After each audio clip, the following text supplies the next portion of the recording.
Testing, testing.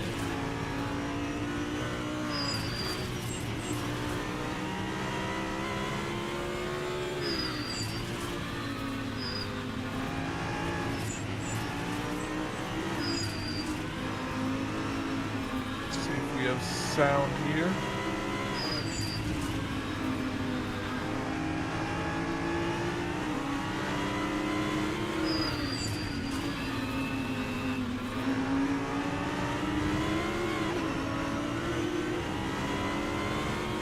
Alright, I heard myself speak, so it looks like we have audio on the stream from me.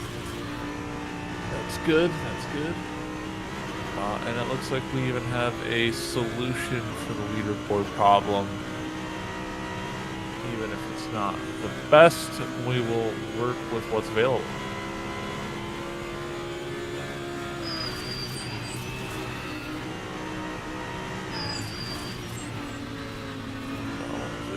This remote.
All right, and I think we're back.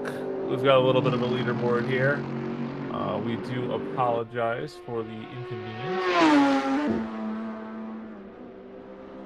Currently we're spectating the second place car, Artito Racing, AMG GT3. It's been a little while since we've been back, but it doesn't seem like too much has changed. So we're going to pop down to the sixth place car, as they've got a bit of a potential battle going on here between these two GT2 category racers.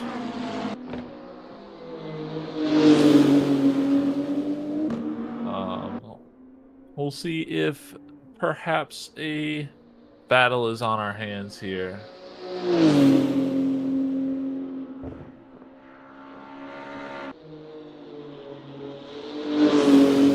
Seems like, looking at the timing right now, we have a couple battles that are maybe incoming. not too far in front of these two cars, the 333 and the 322. Third and fourth place are also around 7 seconds apart from each other at the moment.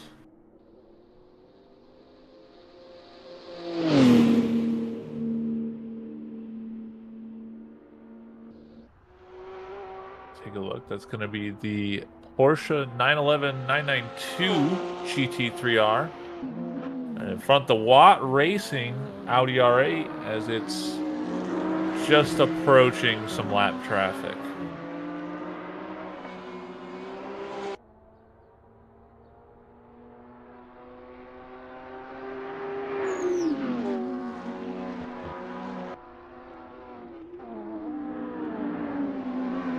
That gap is down to 4 seconds now. We'll see if the lap traffic has a harder effect on the Porsche.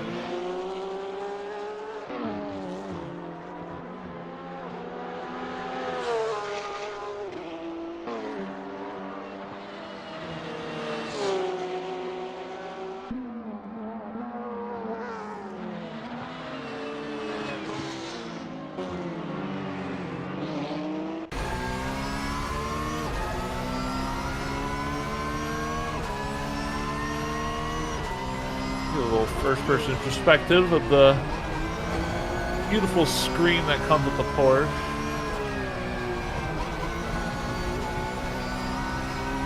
It's quite impressive the capabilities that these cars can collect when it comes to data as he slides around the outside of the TCR Honda Civic. Not any major issues, it looks like. Pushing forward, trying to close down the gap between it and the in-front Audi. As it rolls down the straights, you can see the bright lights of the Porsche not far behind.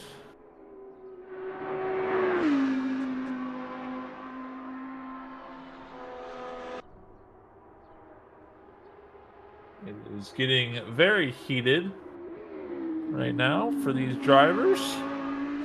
As the gap's closed down, hopefully we'll get ourselves a lovely little GT3 battle.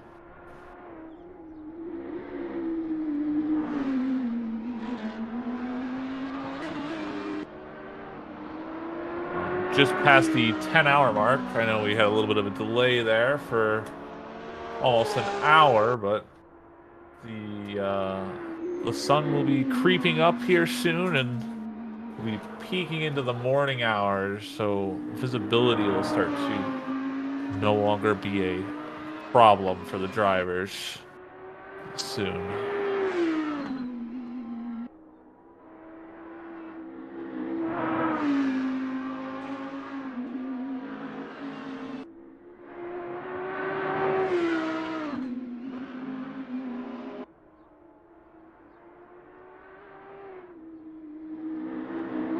Porsche has now climbed it down to a 2.8 second gap, around 3 seconds. Certainly nothing in between the two. As long as the Porsche can hit its marks and hit its marks better than the Audi, it should be closing it down soon. Take a look at what the lap times look like here from the lap and see how much of a difference, if any, the two cars are currently carrying in terms of pace.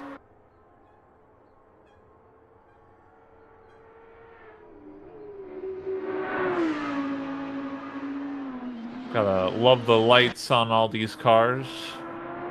The LEDs that are put on to increase the visibility, as well as add a bit of a glare to the cars. Make them stand out. Because there's only one thing I'd have maybe asked for, it's to have backlit number plates. I think that's the only thing they might have missed there, but other than that, these cars are phenomenal, very pretty to see on the track in a game. I think that a set of courses, a game from 2014, but we can make it look as good as this. With cars as new as this.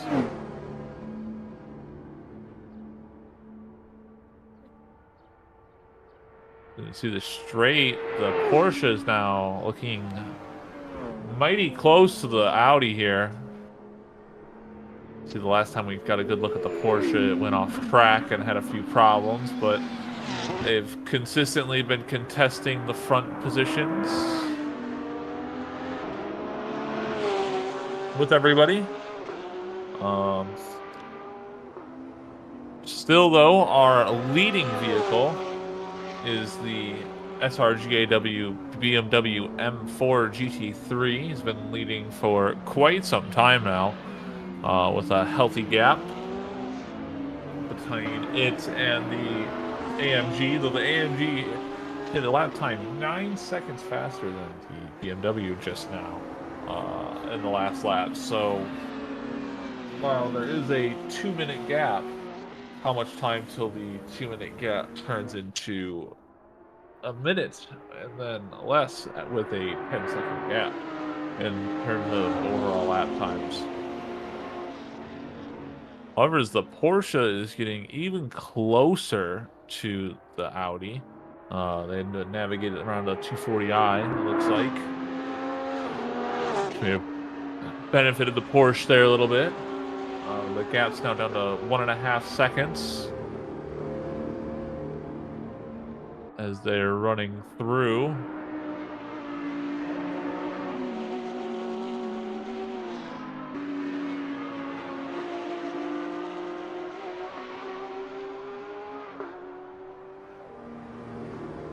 It's really nice to see the sun slowly creeping up, maybe a little early.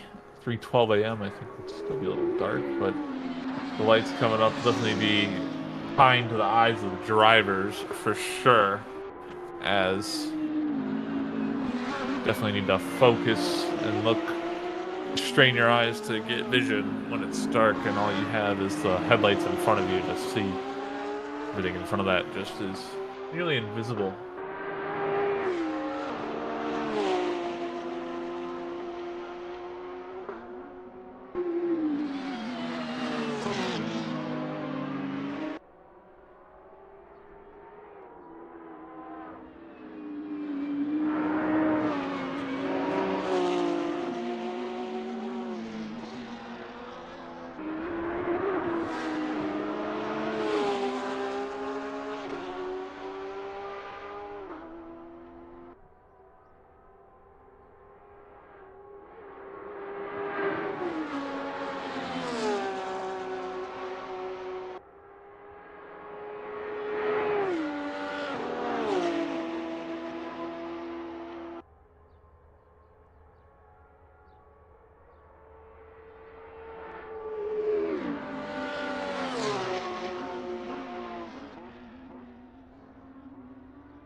Still waiting for this gap to close, but it is slowly coming together. These two GT3 cars will be heating it out. It looks like coming into this straight here. Porsche seems to be a little bit quicker than the Audi, but once they get on the defensive play, if they decide to defend, it'll be a different game for both of these cars.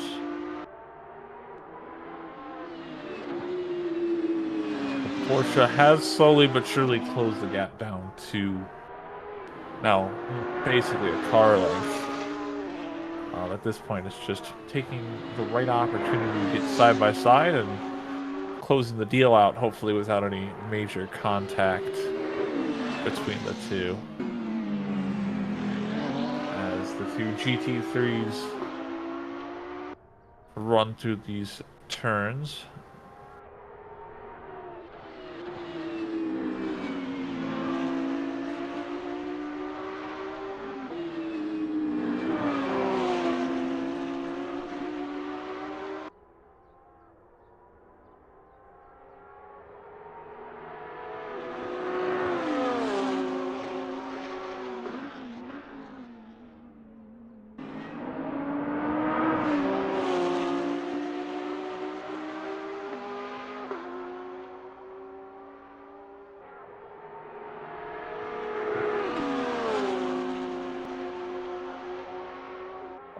Currently looking for any other updates as we still are watching this battle nearly, or not quite battle, but the two closest cars in terms of position for class battling right here. The 992 GT3 of, I believe, Lutja Motorsports, and the Watt Racing Audi R8 LMS.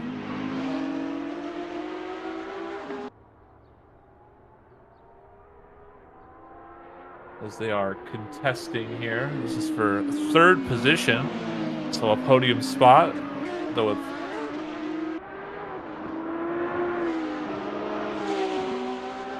another event that was on the way as I'm looking for any other worthwhile. All the way down in 33rd and 34th. Two cup cars, a few seconds apart, as we can see.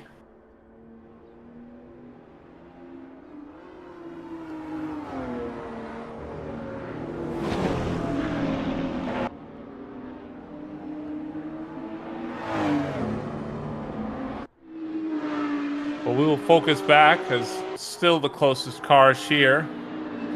The Audi seems to have developed a small gap.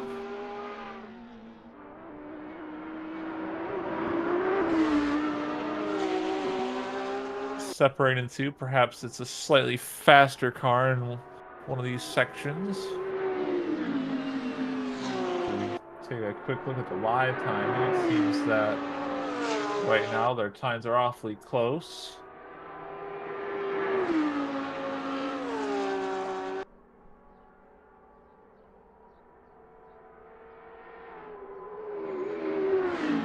Yes, indeed, a P3 fight, a big fight here between two GT3s. Pushing into the second carousel.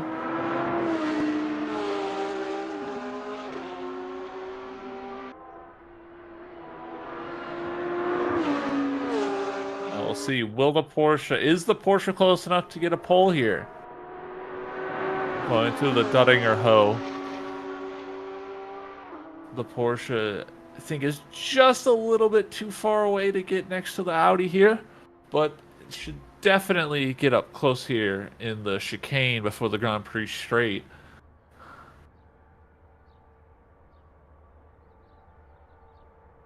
As we'll go ahead and get even the Audi even switching lines there to try and get off the potential draft here. We're going to take a look at the cockpit view of the Porsche 911 as it dives into the chicane. It's still a little bit behind, definitely too far away to get any poles. The Audi seems to have the edge out of the corners there. It really just takes off into the straights. Definitely showing a gap there, perhaps a difference in the setups for the two cars. I do apologize, there seems to be a bit of an artifacting problem with this, so we're gonna pop over. It seems to be a problem as well with this car. We'll go ahead and swap to the TV cameras. I do apologize for that flashing light.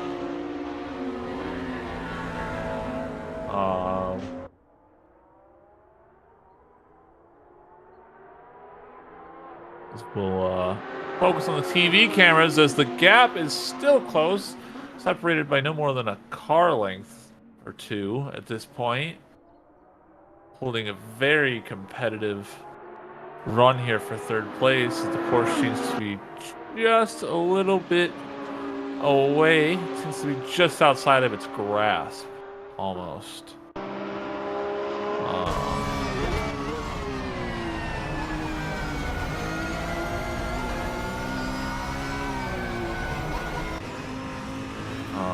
Two cars push through here. It is a close contest. I'm really hoping to see some action here as the Porsche is still just outside of reach of slotting in. We might not see any moose for some time. It seems there isn't much I can do about the flashing light right now. I have to wait for the daylight to come before I can utilize some of the camera angles. I do apologize for that again.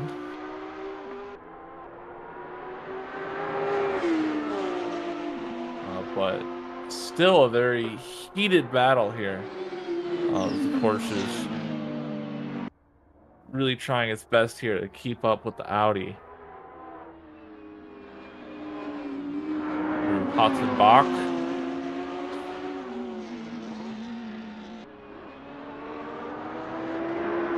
And as they're going to be entering into flood plots, they are still neck and neck. The time's so similar, so close, but yet so far away if you're in the Porsche right now.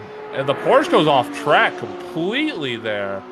I'm not sure what just happened, but the Porsche definitely cutting the track there a little bit. Lost some ground. That definitely would have been a cut.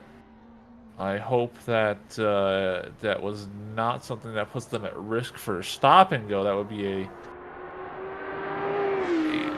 a very unfortunate end to this battle, though. Regardless, the Porsche definitely lost ground here. The Audi wiggling a little bit through there. Very high-speed corner on the brakes, especially in these mid-engine cars. If you're not doing some sort of method or trick to keep the car stable, like trail braking or something, the car will definitely slip out from under you, especially if you're running a low downforce setup for the speed and the straights. Both of these cars are going to suffer from problems like that, but both of them managed well there. As the Porsche is trying to make up the ground it lost for the off-track second there. The P3 fight has been very entertaining to watch, though, right now. As we're going to poke down, see if there's any other fights going on. Doesn't seem like too much is occurring that would draw our attention away from these two beautiful GT3 racers. Once again, thank you to the ACF modding team for getting these cars in so that we could even watch a battle like this happen in a set of course in the first place. Oh, touched the curb there. Definitely see the car wiggle on the exit of the corner there. Curbs are very dangerous on this track with these cars. You gotta be careful. The wrong curb will send your car careening sideways. An N240i Cup car coming up for these two cars. Will they get an opportunity to get around, or will it hold one of them up? It seems to not be a problem for the Audi R8, but will the Porsche need to lift? Doesn't look like it. The Porsche needs to come through cleanly as they push through into the first carousel. Another Cup car. Might be a little battle going on nearly here in its own right. The two Cup cars. I believe that they just went by the 637, then the next car behind may be the 695 they're navigating around. Funny enough, that's the other somewhat close battle that I had a spectator grasp on, if I recall. Oh, actually, all three of these cars, these Cup cars, are within some odd amount of seconds, 15 seconds or so. So a little bit of a Cup 2 battle going on, potentially. Though nothing to take us away from this P3 battle, as Watt Racing has still held this position for some time now. Looking at the timing, it has been 3 laps for both of these cars since the last pit cycle, so neither of these cars are running the same strategy for pit stops at the moment. Whether or not one of them chooses to take a long stop for their pit, we will find out. I believe people are generally going about 6 or so laps a pit before a pit stop. Excuse me. So it should be a few laps still of this close contest before we see any pit stops, though they will likely pit at the same time. As another 240i car is going to be approaching, though it shouldn't be an issue as they enter the long stretch. The Dottinger Hoe. Always a fantastic place for overtakes as the Audi narrowly gets away without any contact to the 240i. The 240i flashing in their lights. Perhaps a little frustrated as that was a little bit of an aggressive overtake by the Audi R8 there, but they're both still very close to each other. This P3 battle, really hoping it gets even more heated up, though it seems that the Audi is capable of just being out of reach of the Porsche this whole time.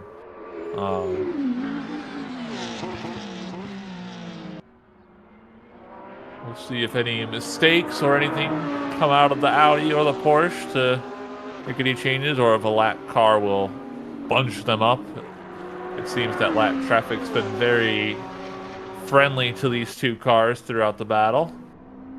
Running through the Grand Prix straight into turn 1.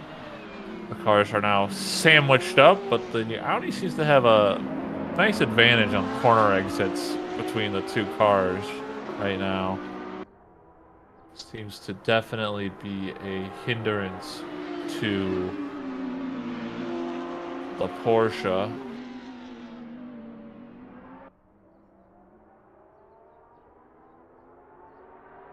As we are running with about 9.5 hours to go. Still a lot of racing left.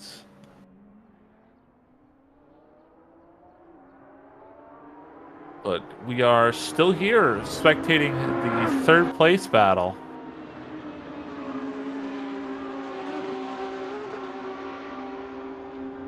As they seem to be pushing both cars to the brink here, with the times basically being identical, and it just seems that the Porsche has enough of an edge to get an overtake here. Perhaps they're just playing it safe and not going for the overtake and just maintaining the gap. Either way, two close cars in contention for third place here.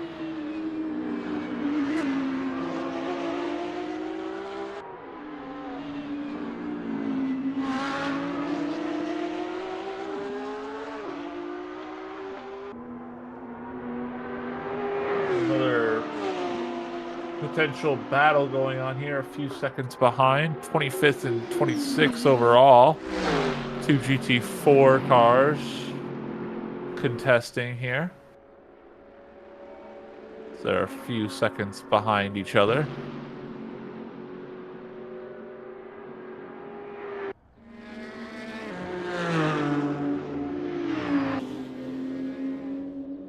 As while we have a close battle for third going on, there are many races happening throughout the track.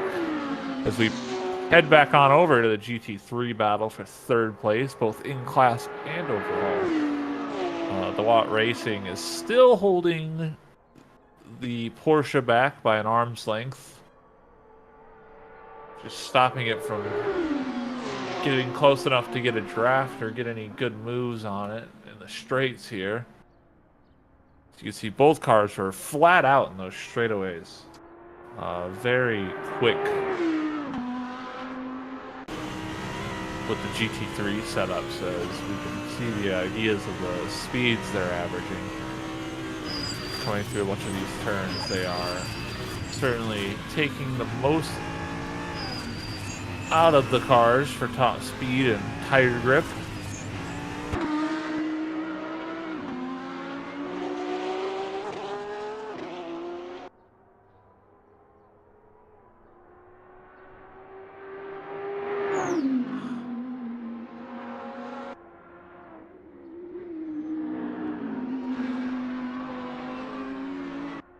The P3 fight seems to be staying as competitive as ever, as the Audi holds it down, though.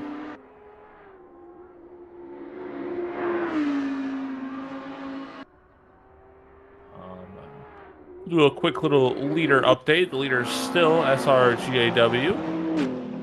Still a comfortable lead of currently a lap over the second place car of Artito Racing, the AMG. As they're stuck behind a little bit of lap traffic, as they're navigating the touring cars and the GT4 McLaren. But now that they've navigated those two, they have a bit of a clear space before the next lap car shows up and they can run cleanly through. Meanwhile, in second place, they're back by about a lap right now.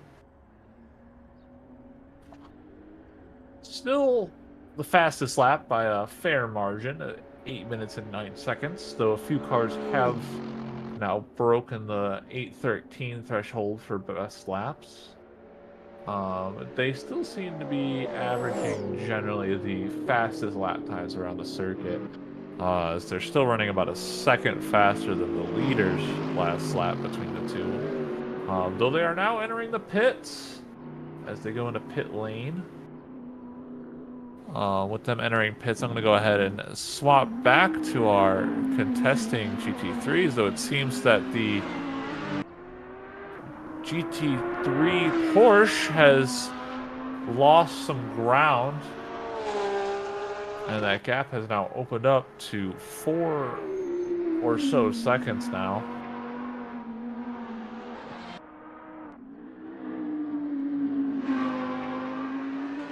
Seems that Watt Racing have successfully kept their third place on lock, at least for the time being.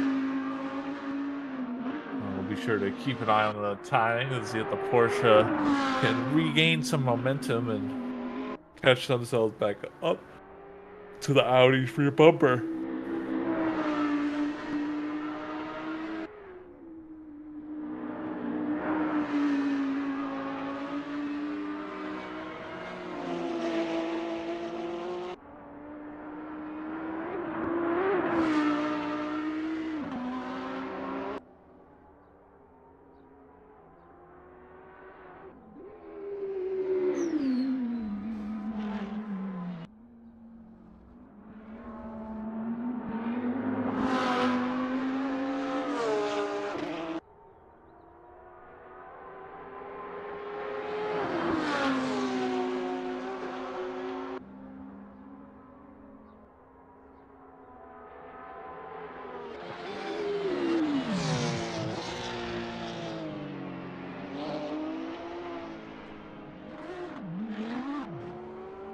Oh, the Audi goes sideways and turns. And the Audi is completely around. Now the Porsche will most definitely be in third. A mistake, perhaps. I'm trying to get a look at a bit of a replay by using the stream.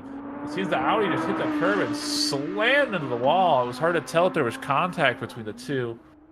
I'm trying to look and see if there was, but it seems to be, there may have been contact between the two cars right there, as the GT4 Audi definitely took a tumble there. I'm trying to get a look at the replay to see if I can see the risk of contact from my point of view. but a heavy hit. Not how we want to see any fight for a battle go. I'm trying to look at the replay. It looks like the Audi definitely got closed in on. Did something happen where the Porsche just made up a bunch of ground? It looks like. It seems like the Audi isn't too damaged as they're not pitting. Though they may have some issues with their aero after that contact. The Porsche looks like it's closed in. And it may have made contact there. It's really hard to tell the TV camera angle, unfortunately. Really closed in, but perhaps on the quarter panel, or perhaps it made contact on the curb. And that led to the Audi R8 coming loose on that corner. Really unfortunate way for the P3 battle to go, as the Audi is now well behind. The Porsche slows down, actually. I'm not sure if they receive some sort of penalty or if they're required to concede the position, but they are currently going well below the pace. I assume their plan is to either give back the position or either by choice or by command, as the Audi now navigates around the 992 GT3. Either way, good sportsmanship from the Porsche 992 to concede that position after it was a heavily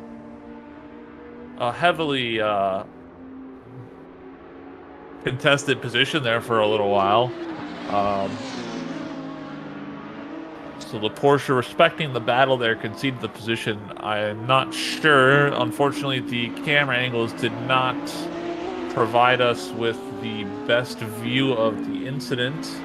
I did the best I could with the replay using the screen to try and analyze it, but it's really difficult to tell if the Porsche did make contact there before or after the car lost the rear end. It is possible that the Audi just lost the rear end on a curb and then the Porsche made contact as it had nowhere to go. But either way, the third place battle will rage on. Perhaps wipe that little incident away from our memories and act like this was how it was the whole time.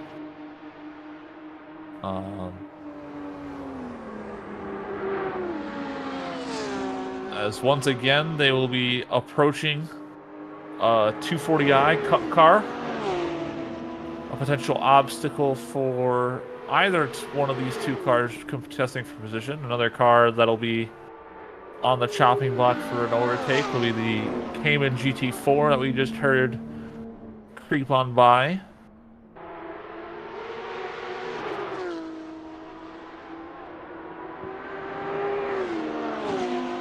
As the P3 fight rages on.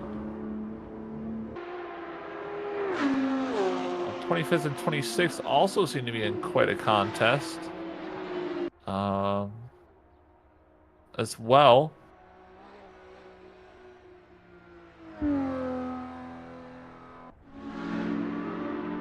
seems to be a little bit of a battle going on there. But the two GT3 racers right next to each other still. The Audi may be getting a little nervous as it's wiggling, and again it goes off track and they lose the rear end.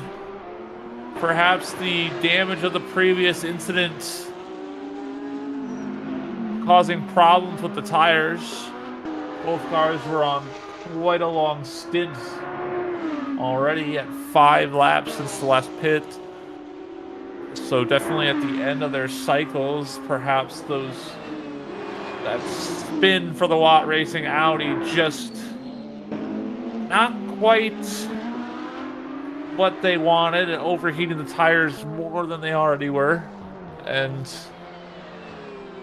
now they're just going to want to nurse that car back and probably take it into the pits, as that car just seems like those tires are at the beyond the edge of the right fence. Again, the car wiggles on the corner exit there. You can see the car just wobble there as it makes some contact with the curb.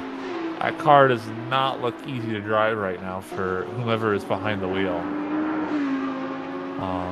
Once again, an unfortunate end to the P3 fight, going in the favor of the Porsche. I don't think the Porsche made any contact that time, but either way, we'll take a look. I'll try and look at a replay here and see if there was. Doesn't look like there was. It looks like the Audi R8 just sent it a little too deep into the corner and just got a couple tires off, and once you're down two, you're more than likely going to be fully in the grass. Now the Audi has some ground to make up here on the 992. But it looks like it's a bit of a handful right now, so definitely make sure they prioritize. If it were me, I would definitely prioritize getting that car back without too much damage if you can. Both of these cars are on the same pit strategy, so I'm assuming they're going to want to try and hold it out to whenever the 992 decides to pit. The 992 probably has slightly better tires, as they haven't had the incidents that the R8 has had going with spinning out there. Excuse me. As the P3 battle has been raging on for quite some time now. We tuned into these cars almost 3 laps ago, and 3 laps on the Nordschleife is over 20 minutes, 25 minutes really, for 2 cars to be contesting for positions. A little show of sportsmanship after the first incident, but the second incident certainly not the fault of the Porsche in any way, so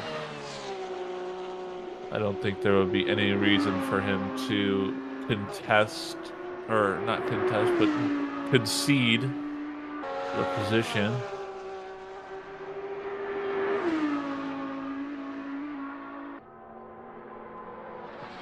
Porsche seems to definitely be running a lot better now.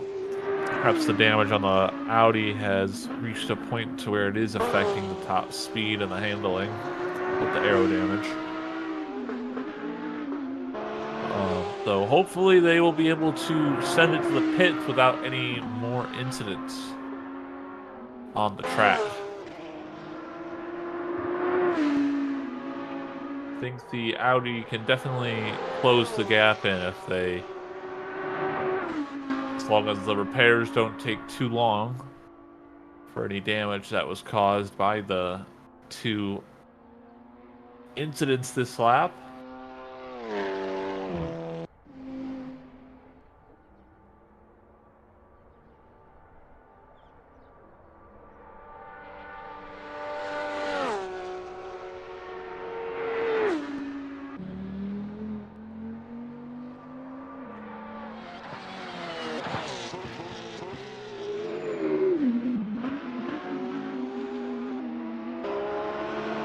Alrighty, here we are as we come into the Grand Prix straight. Will either of these 2 cars hit? And both cars enter the pit lane, as this will be a battle for 3rd place.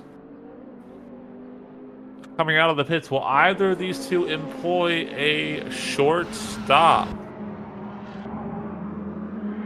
We'll go ahead and use this camera here and take a look and see. As the Porsche jumps into pits at the end, it looks like they are without a doubt going for a long stop. It seems that the Watt Racing Audi R8 has no plans to do such a thing. Looks like they are going for the short pit with the tire change, or maybe if not a short pit, they're going for no driver swap here.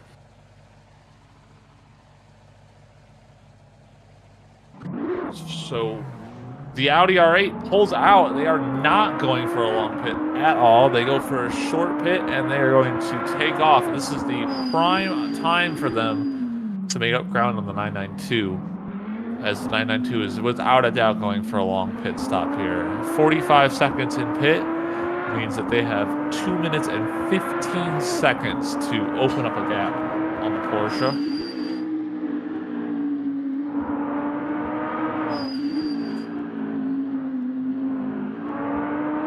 So let us hope that they get a good gap without any more incidents, no longer under pressure of any GT3 cars.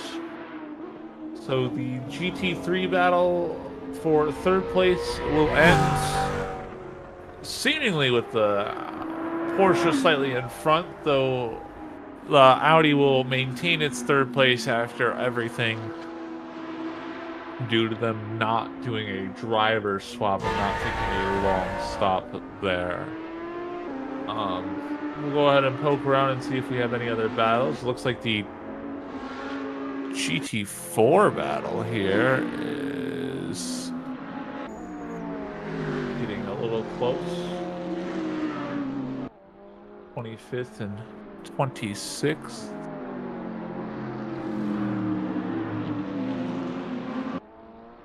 I'm not sure.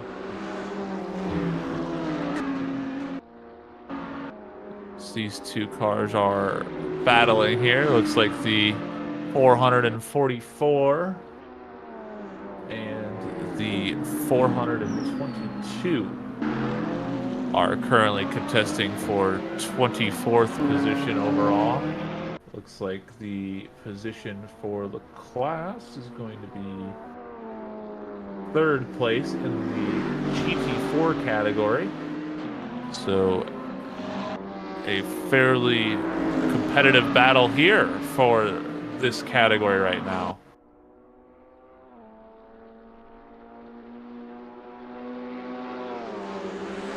Number 523. Well, I don't know what the pit stop lengths are for the class. However, the 523 car has gone 1 lap since the pit, so I'm going to assume that they have a few laps before their next pit cycle, maybe 5 laps or so, at least according to the live timing data. However, we will continue to spectate the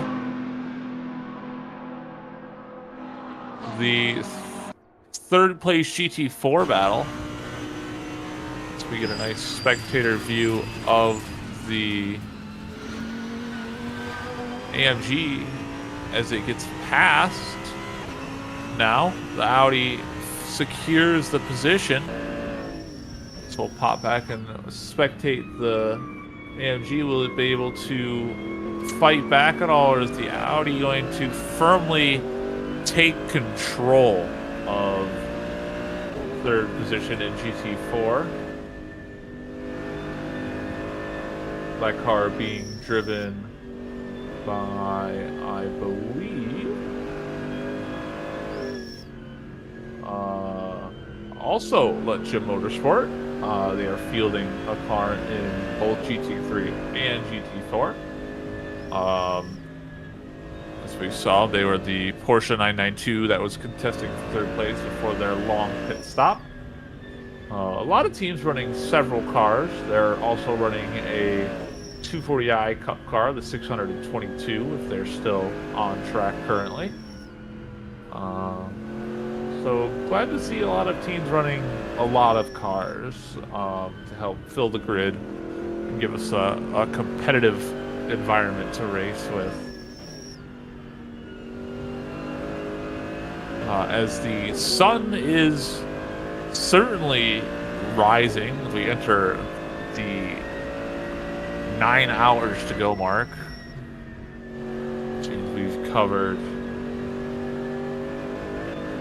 15 hours of this 24 hours at the Nürburgring.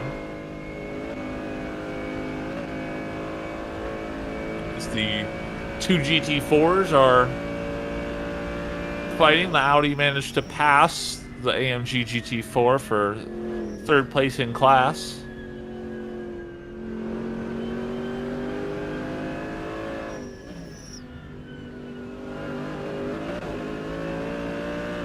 Gorilla GT4 cars being used for these races. A fantastic set of cars with a great BOP out the box. If you haven't had the opportunity to drive these before, I highly recommend them. Especially the recent work that's been done. They're a lot of fun to drive, and any car class that's as well balanced as these will provide a lot of fun on any circuit, let alone a circuit like the Nordschleife. As it seems the AMG has a little bit of speed in the straight over the Audi, as they're kind of closing the gap here. As we get a nice POV perspective of the AMG Evo GT4 as the Audi gets slowed down a little by the touring car. The AMG makes the decision to stay behind, doesn't go for the overtake. It's going to wait for the Grand Prix straight, though it may cost them a little bit of time on the Audi. Not that it matters, as the GT4 AMG makes the decision to pit and enters pit lane.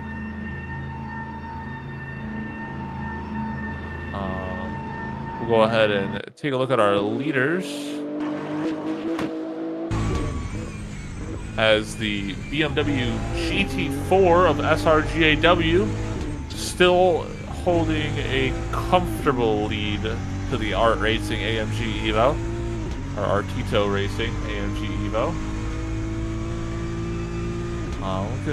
Just take a moment to enjoy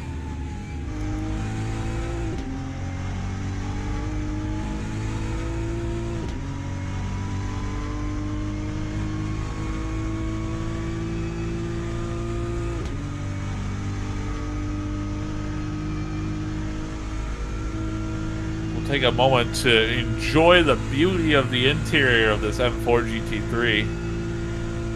A lot of work done to these cars. Show us number 599. Absolutely. Let me see where they are in position. I'll happily put them up for a moment. 17th position, 599, the Cup car.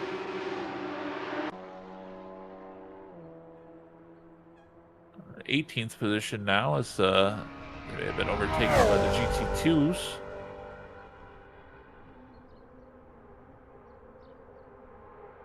Hobien's Esports, number 599.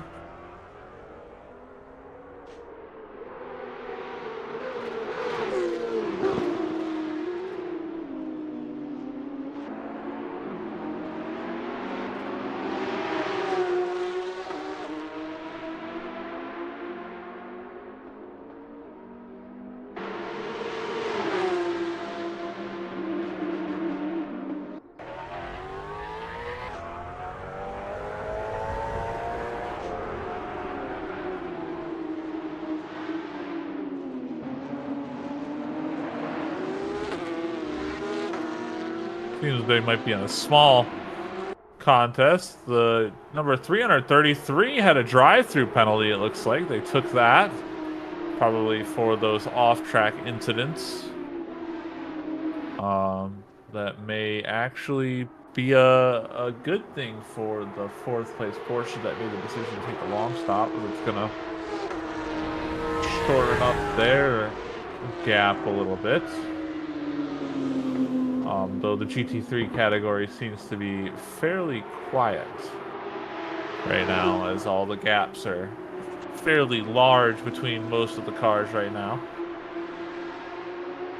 It looks like the couple Cup cars may be contesting for positions. We'll go ahead and take a look at what things are looking like as we catch an off-track incident by this 637 that we thought would be contesting for a position, but we'll let that slide. We'll just act like we didn't see anything there.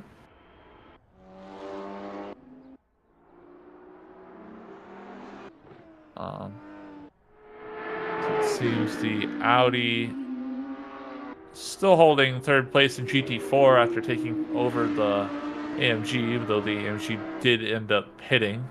So this battle was certainly quiet. As we will go ahead and head back to our leader right now, the SRGAW M4 GT3. He's been comfortably holding the lead. As I'm going to now take a couple minutes for myself to take a moment and stretch my legs, as I've been sat here watching for a while. Hope everyone's been enjoying the race and the contest of the 24 hours of the Nürburgring.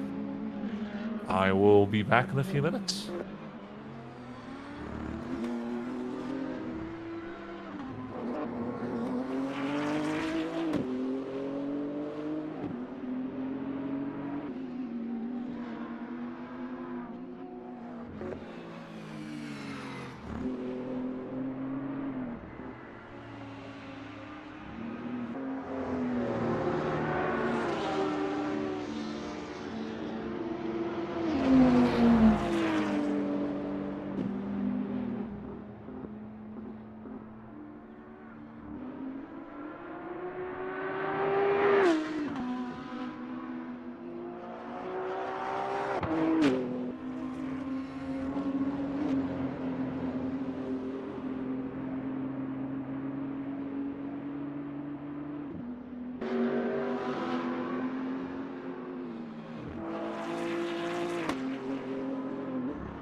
Hello, and I have returned.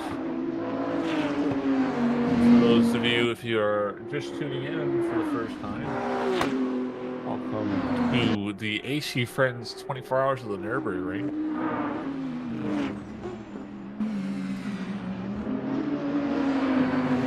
We have a lovely field right now of 39 or 40 cars contesting. There were a few more at the start, however, some have dropped out, unfortunately, for circumstances of I mean, many reasons have led to a few of the cars stepping out early, but we're still able to have a lovely field of 40 cars or so contesting for the race, with 6 different classes as well. Giving a really unique grid. One of the great things about the 24 Hours of Nürburgring is you get such a variety of cars able to run, and it's a variety of classes, even more so in real life than just this, but even have the opportunity to have 6 different categories of cars, just, side by side racing is always, it's a very unique experience to watch and participate in. Taking a look at the current situations, as far as the timing and gaps go, the Artito Racing AMG GT3 has managed to close their gap down to about 2 minutes to the first place BMW that we're watching right now. Go ahead and pop on over to them as they are running their own race right now through the track. Slowly but surely, they've been closing down the gap as they've still proven to be the fastest car on the track. Almost every lap, they seem to be at or usually the top 3 cars as far as lap times go. Very rarely are they slower. Seems like they've been very quick when not running into any lap traffic.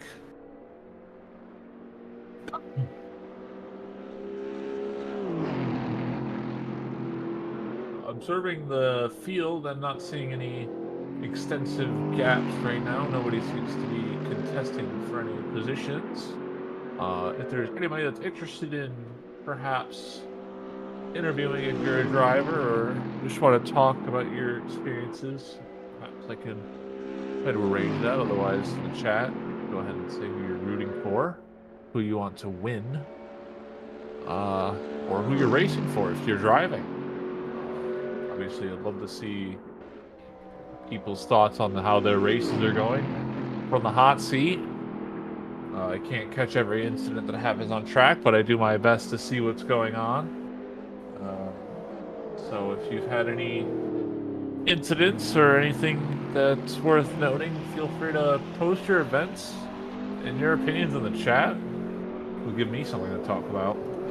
So I'm basically here talking to a couple of screens, trying to watch a bunch of data to see what's going on in a race for you guys. As the GT4 410 has a significant collision with the environment. That's the 370Z Speedy Spliffs GT4. Surprised with that team name they didn't go for 420. Though I would not condone consuming any substance in driving.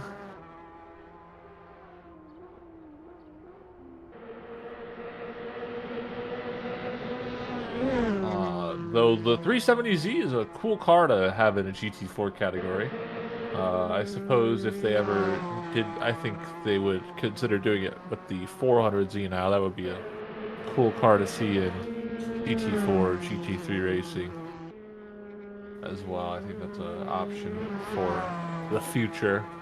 But today we get to see the beautiful 370Z with a timeless design. Nissan loves to make a car and then basically never change it for 10 years and still make it. The GTR, another prime example of that.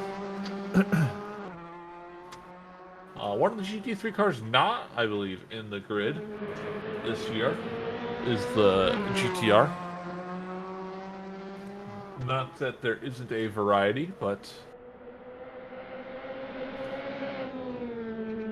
any Nissan fans may be a little dismayed for that. Though we had the 370s, so enjoy a moment for this lovely little car. The 111 TCR Golf. You did a 6-hour night stint, so you drove for 6 hours. That's impressive. Surprised you would run a stint that long. I hope that you enjoyed yourself. We'll take a moment and look at the 111, the Dream Velocity Racing Golf GTI TCR. I do love a good Volkswagen. These TCRs are fun little cars to see.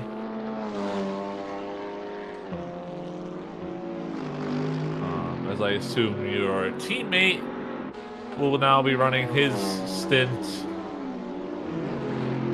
as the sun comes up. I remember when I did Daytona, I got to watch the sunrise as I raced. It was a really cool experience as he gets overtaken by the second place car, the AMG GT3 of Artito Racing. Just hopped in the car. Okay.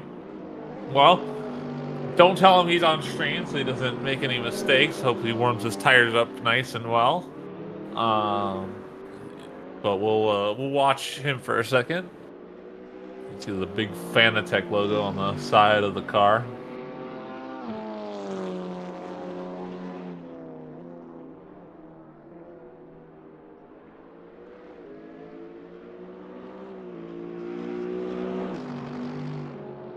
Okay, so staying in TCR, so 210, I assume that's a GT2, right?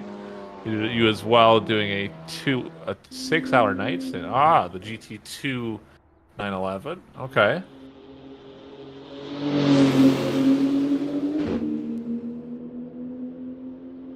I'll take a moment and spectate your teammate as he's also likely warming up. I hope you guys enjoyed your night racing. If you've not done it before, I'm sure if it was your first time, it was quite the experience. As the 422 again makes contact with the environment. So we have a couple crashes happen all around. A couple cup cars seem to have some incidents. We'll go back to your 210. I hope you've had a good stint so far. For 6 hours, it's a lot of time to be on the track.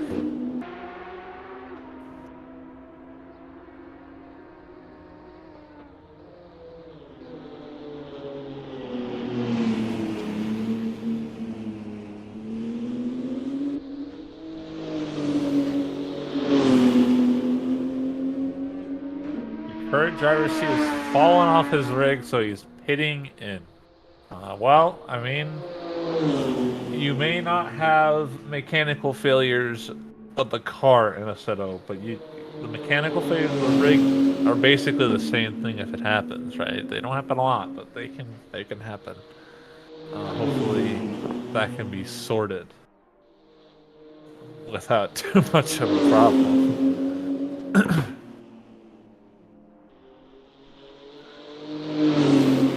And hopefully it wasn't a caster curse problem. Hopefully the seat didn't fall off after I put him on the camera. Hopefully that was already a problem. That would be really unfortunate. I've seemed to have a few caster curse hits this race so far. So, my apologies if that's the case.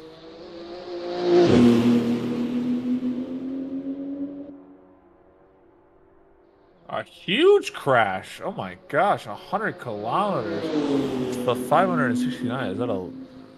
Where are they? That's massive. Can I find them?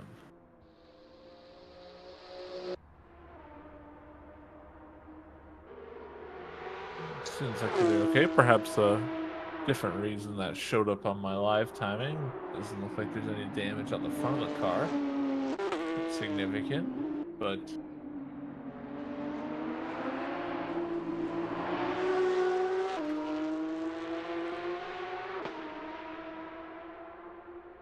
Trying to see if we can find any interesting battles as the second place GT3, the AMG Evo, is chipping away at the lead. of the first place M4 GT3 of SRGAW. Every lap they seem to cut a few seconds down, so it is only a matter of time before they are next to each other.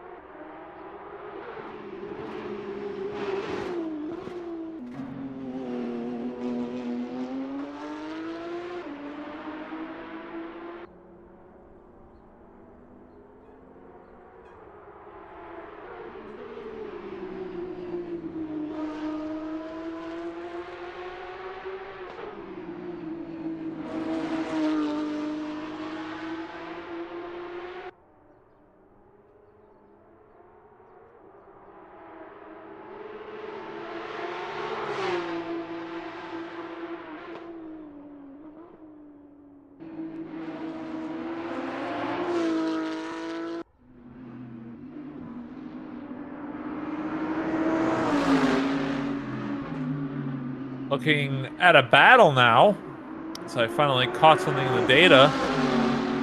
Looks like the two GT4 cars of the 422 and the 444 are right next to each other right now. Once again, this is the second time they've had a clash. Last time the Audi passed the Mercedes. This time it seems like the Mercedes is a clear push, likely thanks to the difference in the tires, as they are on different pit cycles right now.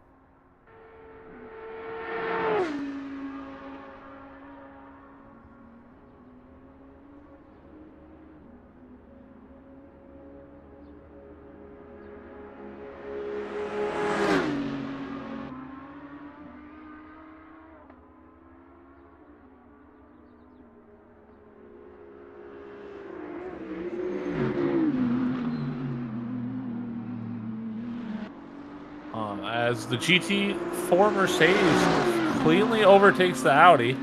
The Audi will get an opportunity to get a draft here and contest going into turn one, but it seems like the Mercedes got the exit here. Doesn't seem like the Audi has any opportunity to get side by side, but he will just poke his nose out. Not quite going to get into the corner, though, as the Mercedes firmly holds the position right now. This is for third place in GT4 right now. Once again, a third place contest here in a class. GT4 category looking very close right now, as you can see. All of them are next to each other in terms of overall position on the grid, with varying gaps between each other, but the GT4 category looking like a promising end race category right now, at least compared to some for gaps.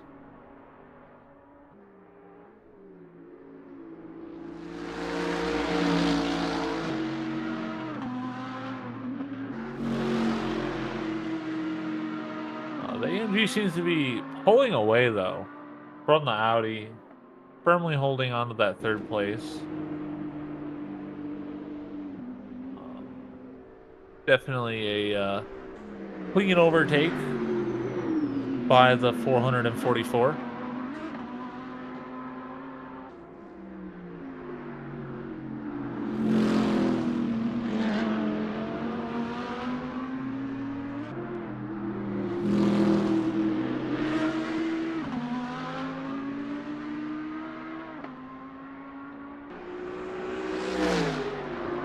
Managed to catch that battle right at a perfect time. Where does the overtake happen? We'll see if the Audi has any chance of making it back before we check on anything else, but the AMG GT4 is a fast car in the straights right now. The Audi is going a little off track there. Trying to keep up with it. You definitely don't want to overdrive the car whenever you're chasing. as it'll definitely lead you to make mistakes.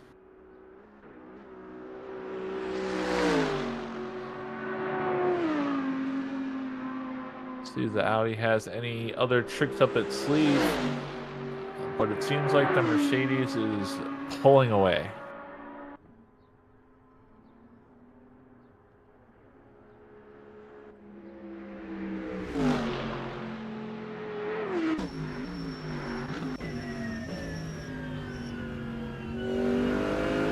The Tradition SimSport GT4 seems to have shown up and firmly taken third place in the GT4 category. It doesn't seem like there's anything stopping them right now from the Audi behind.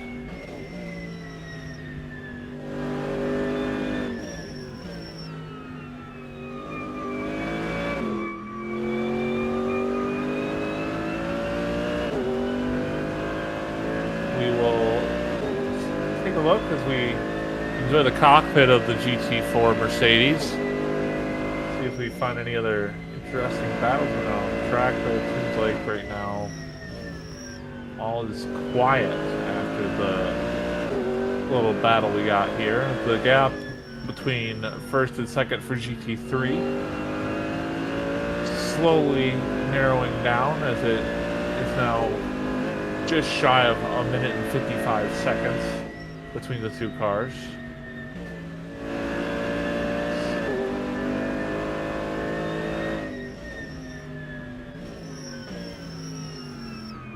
Another gap slowly closing is going to be the 8th place, number 290.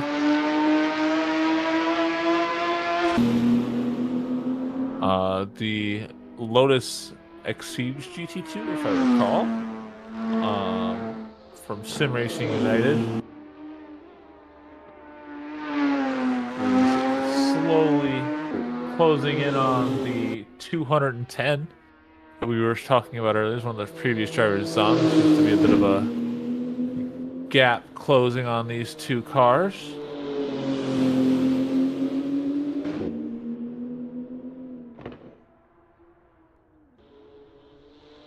Morning, good morning.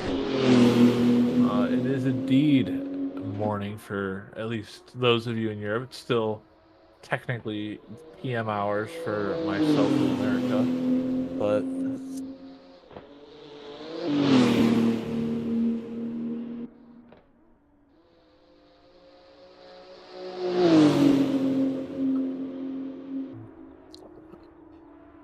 in the race as we watch the sun come up,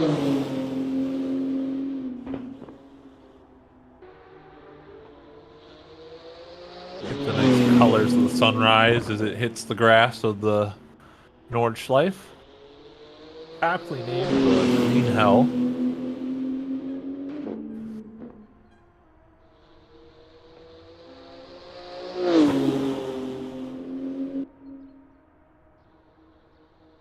Though it is pretty quiet at the moment, we'll go ahead and pop back over to our third place battle and see if things have evolved. Though it seems that our Mercedes AMG GT4 has firmly held control and the gap doesn't seem to be closing.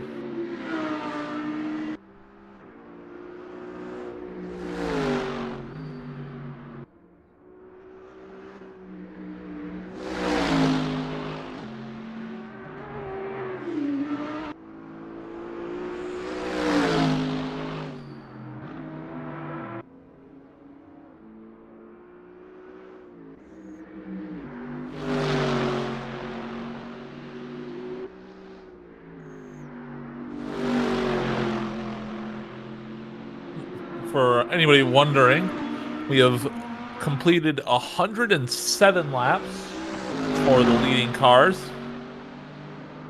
I believe they were around, what was it, 159 or something? Or 160 was the record for the Nordschleife this year, last week. will we be able to perhaps beat that record? It definitely looks like we will be able to. I feel confident that we can do more laps than the real 24-hour, which would certainly be impressive as we are entering the morning hours of the race with 8.5 hours to go, nearly 2/3 of the race complete, but still an entire 8-hour endurance race effectively left for the drivers.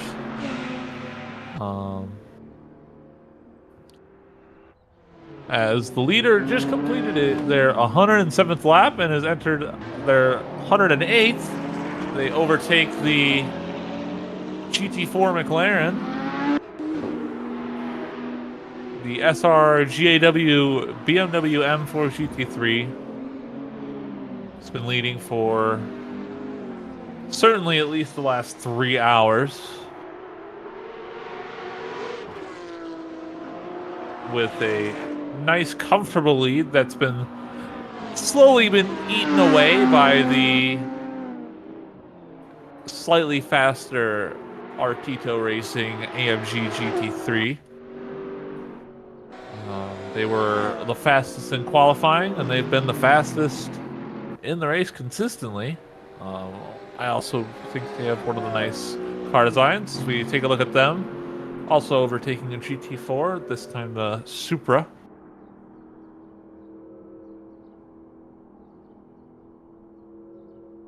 With some pretty red endurance lights on the front to accent the car. It looks a very nice car. I really do enjoy the design on it. It's, I suppose it looks like they got a lot of inspiration from the Red Bull cars, but it works with their design theme. I like it a lot personally. What's your favorite car design? I mean, I suppose some people may be biased to their own, but if you've got a car you think should be highlighted on stream for a design, please give me a number and we'll take a look. As we see second place is now entering the pits. We'll see if more than likely not going to be a long stop. But we'll see what happens as they enter into the pits. It looks like it will be a driver change as they're entering the driver change position and they disconnect from the server. We will all now spectate someone else. We'll head back to our leaders as they run through the track. So 162 laps was the record set last week. I think we should go for more than that. I think we can do that. I think we could definitely push for this. So let's hope we keep the racing going. We don't have any major incidents throughout the day, or throughout the morning, not the night. And keep things running.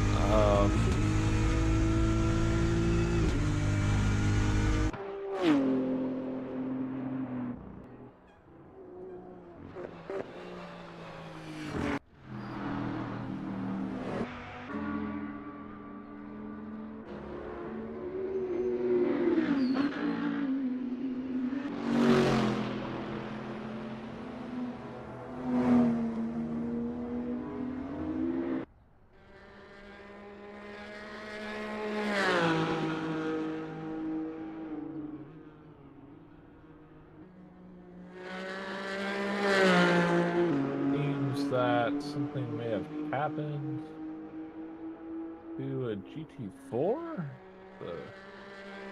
No, it should be okay. The Toyota Supra is in the pits right now, it seems.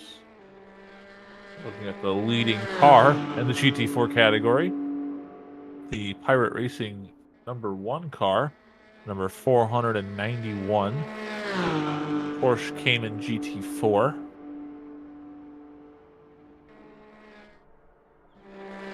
As they are the current class leaders for the GT4 category.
in the GT4 category, we're looking at the leader right now.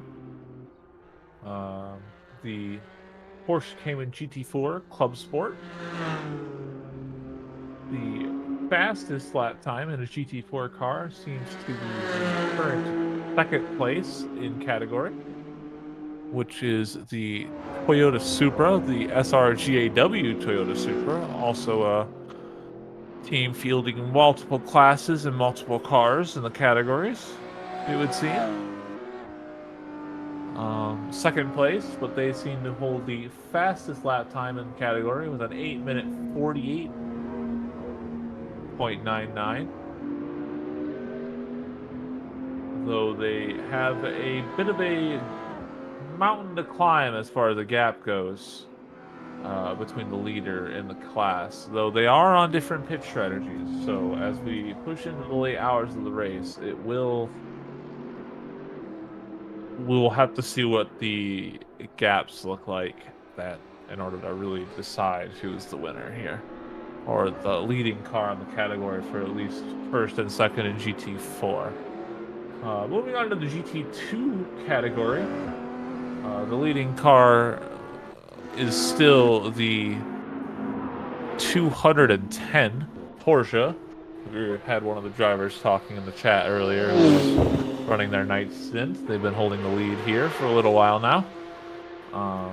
With a gap between second place. They are 7th place overall as well. With a couple GT3 cars behind them.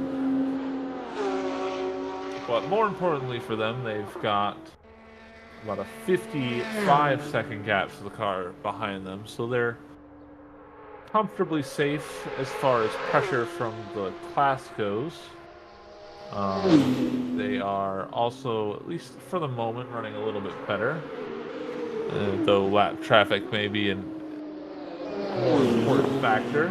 Fastest of lap times in the GT2 category is going to also go to the 210, who managed a 8-minute and 18 seconds, so only 4 seconds behind most of the fastest lap times of the GT3 cars. So not far off, and quite a good pace off of this 210 Porsche GT2. Raccoons Racing.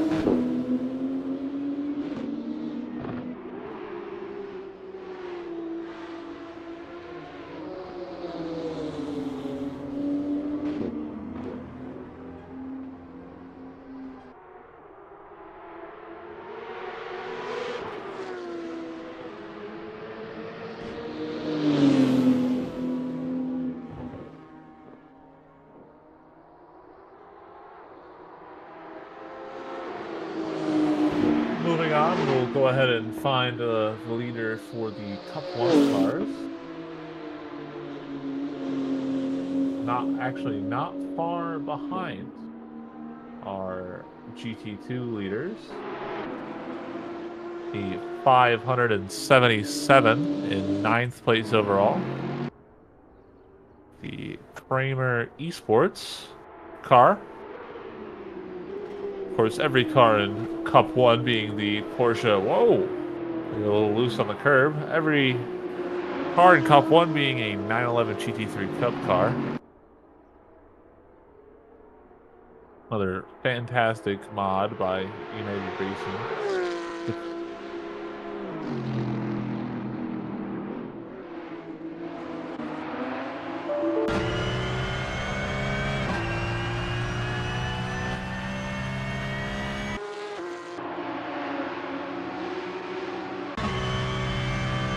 As we get a nice view of the cockpit here.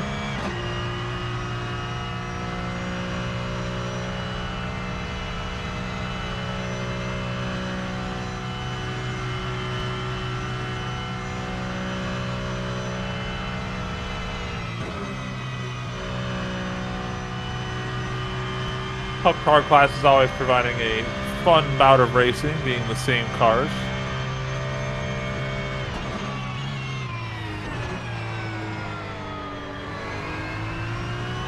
Currently, the fastest of lap times in Cup 1 looks like to be the second place car, 595. an 8-minute 24:63 around the track.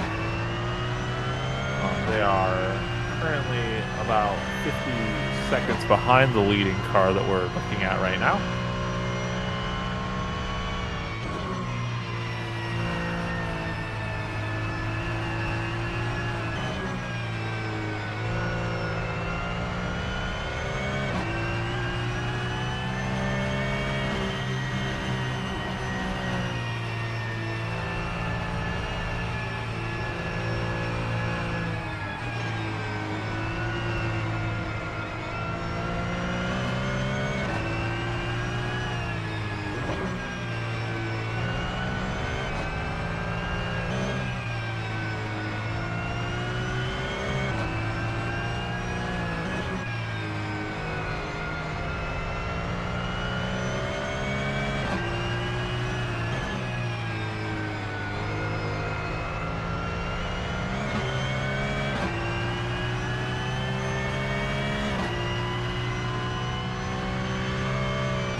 Should very likely break the 160 lap record, doing the math.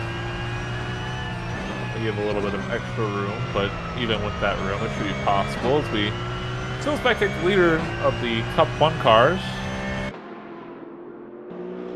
Got a little loose in the carousel there, but they're still running smoothly. We also catch a glimpse of the second place GT3 cars, also second place overall, our Tito Racing AMG GT3.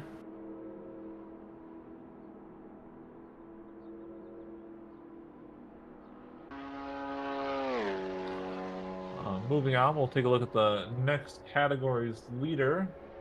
Give a chance to give everyone a little bit of spotlight. After the Cup 1s, we're going with the TCR leading car.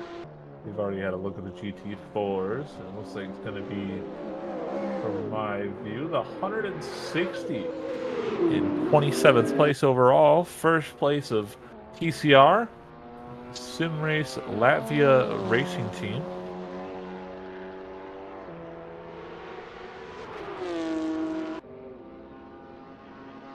In the Hyundai i30N TCR.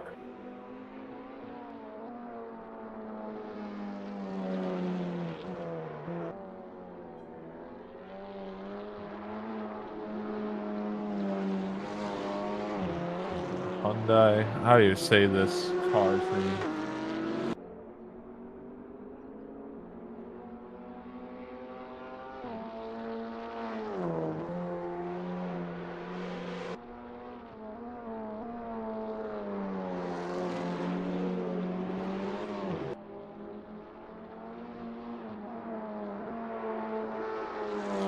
Currently, they have quite a safe lead, 3 minutes over the second place 111 Golf GTI, as well as running fairly consistently the fastest laps at the moment.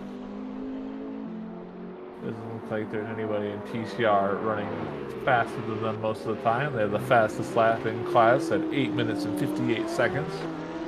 And they've comfortably been holding this lead, it would seem.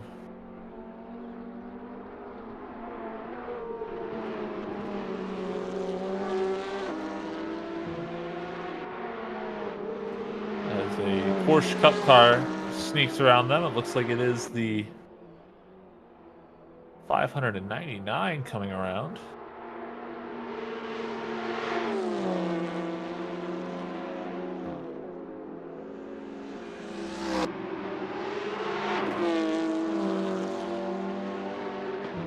As we will now get a quick look at the leading car in the Cup 2 category, which would seem to be the number 637 Renwick Racing.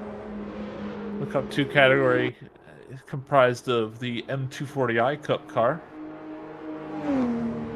you've never driven one of these, they're actually very fun little cars to throw around almost any track.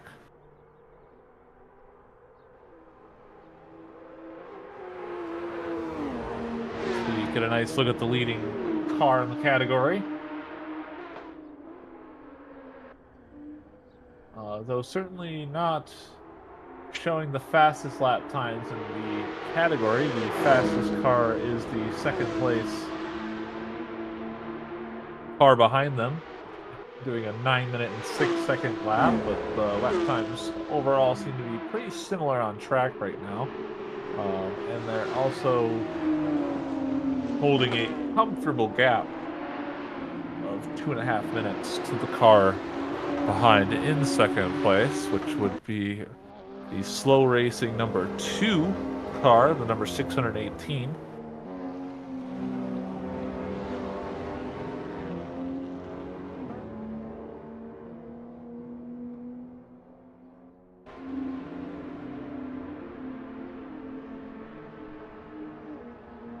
And that pretty much rounds out most of our leaders for the current categories.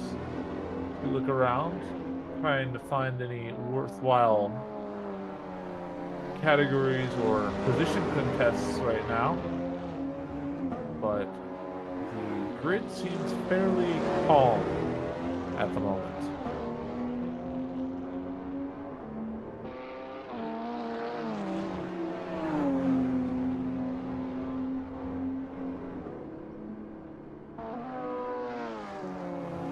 We'll go ahead and tune into some of our front runners right now.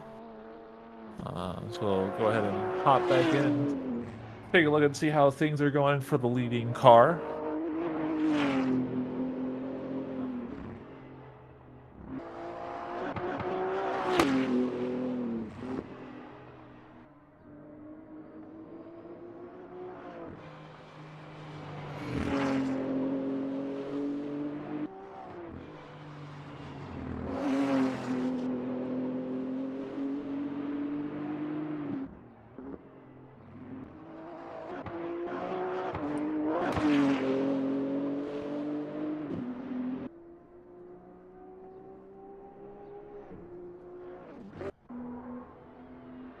We'll go ahead and pop into third place, which is still now being held by the number 322 Electric Motorsport 992 GT3.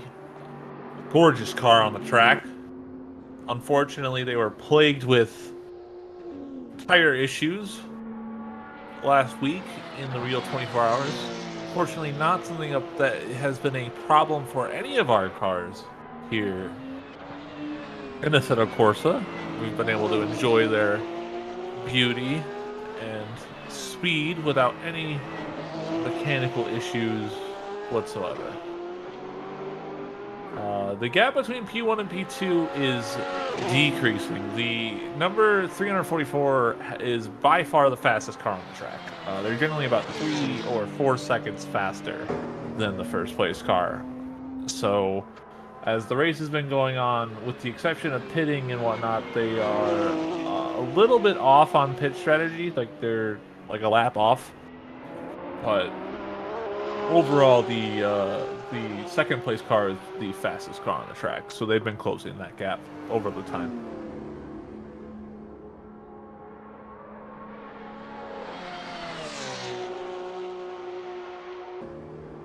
As the sun is really poking out now, as the track has certainly brightened up now, everyone is going to definitely be able to see now, and the worries of night will go away.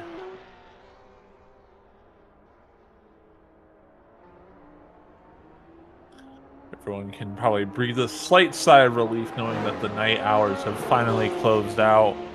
I know a lot of drivers here had done some 6-hour or long stints as such, have been coming out and getting to relax.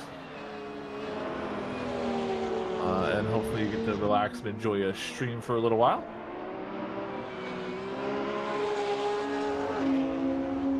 As we get to enjoy the lovely sounds of the flat 6 of the 992 GT3R. great car. I love how a lot of these new GT3 cars have been coming out, even the M4. Very pretty car. Good morning to Mika. Hope if you were driving, hope you've gotten a good drive. Hope you were happy with your results. So you see that Porsche gets a little off track there. Go ahead and pop on over to the current 4th place car, which is now actually the R-Tech GT3 AMG. I suppose Watt Racing must have gone for a long stop, which opened up the opportunity for this car to take over 4th place now.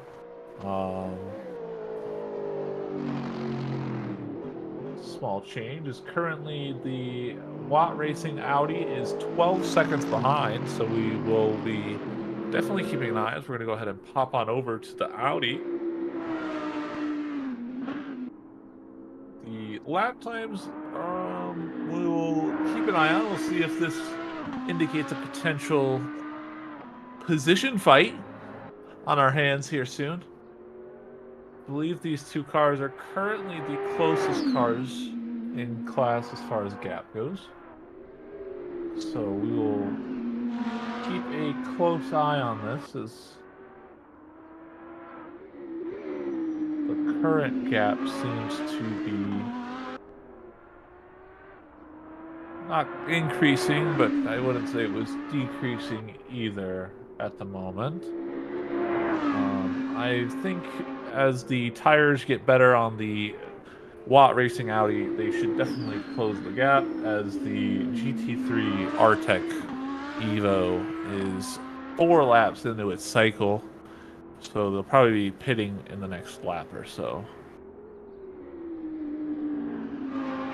Your stim was very nice. That's good. I'm glad to hear.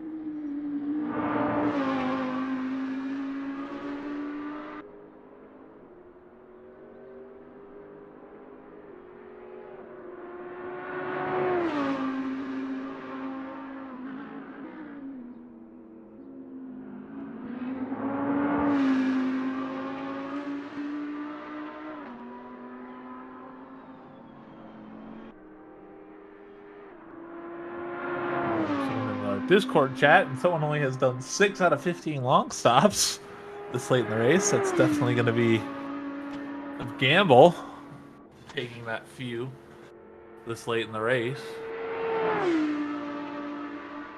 As we currently watch the Watt Racing Audi R8 LMS Evo 2 run through the track.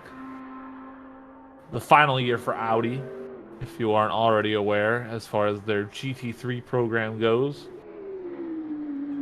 as they plan to pursue Formula One. They made the decision to cancel their other programs.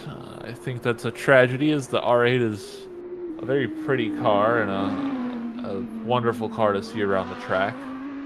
To see it going away, at least in terms of a factory sense, is a disappointment.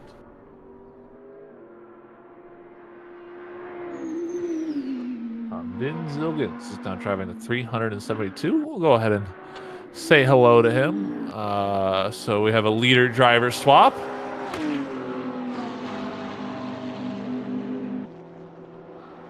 I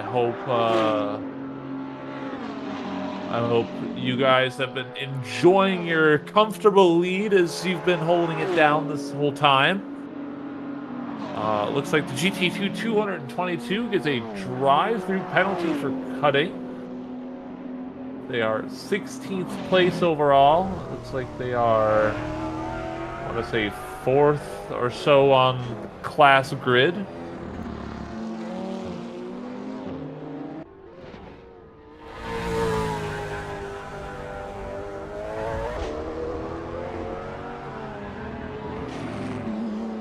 We get a view of the leader post driver swap. Vin Zilgans. That's a name. What a name. Vin Zilgans. That's a fantastic name. Tell that guy he has a great name.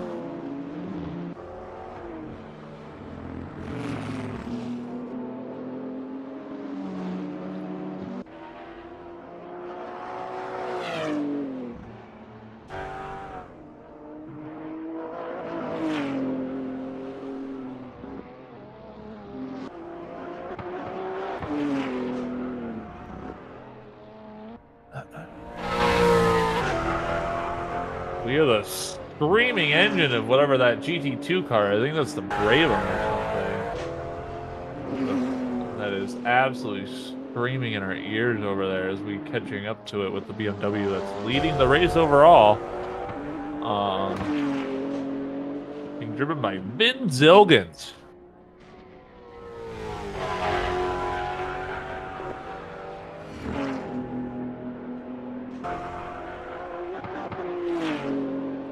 $110 laps have been completed.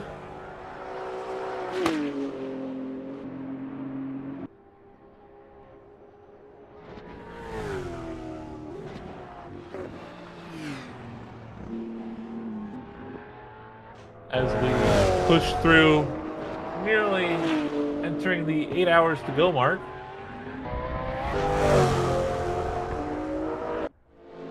Go ahead and pop over to the second place Artito Racing Mercedes-AMG as they make their way around the track. They've been slowly but surely working their way down as far as the gap goes, though it seems like the gap has stagnated a bit. They're still around 1 minute and 55 seconds behind. Though earlier in the race, they were more like 2.5 minutes behind. That gap has slowly gone down throughout the race, but still a healthy cushion for the leader right now.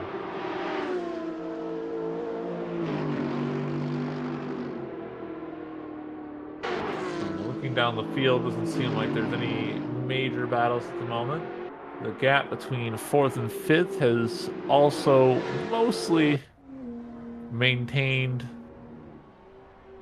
the same space, around 14 to 13 seconds between these two cars here.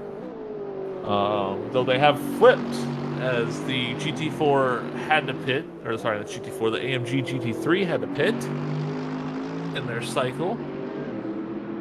They are most have done a short pit, so they are now about 14 seconds behind. We'll see what the lap times look like, if they can potentially claw their way up a position in front of the Watt Racing Audi R8. We'll go ahead and head on back to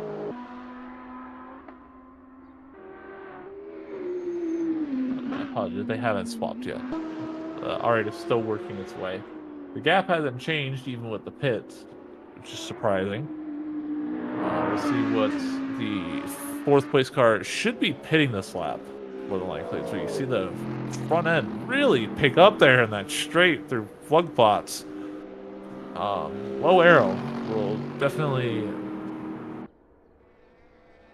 low high arrow. As we see the leader of the GT4 category right there coming through, or at least they were the leader.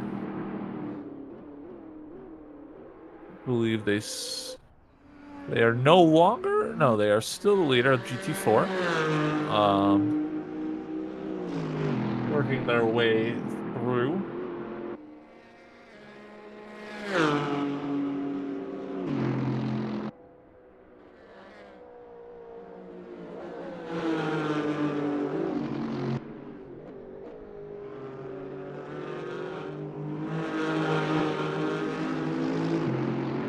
Number 334 goes through their driver swap, so second place has also done a driver swap. Adrian Bernard goes out. Tim Stahl is now in the hot seat. Well, also a swap for the second place car. Thank you for that information. I appreciate that. We will be sure to keep an eye on the lap times and see how these driver spots fare, as both drivers are likely still warming up their first few laps in the car.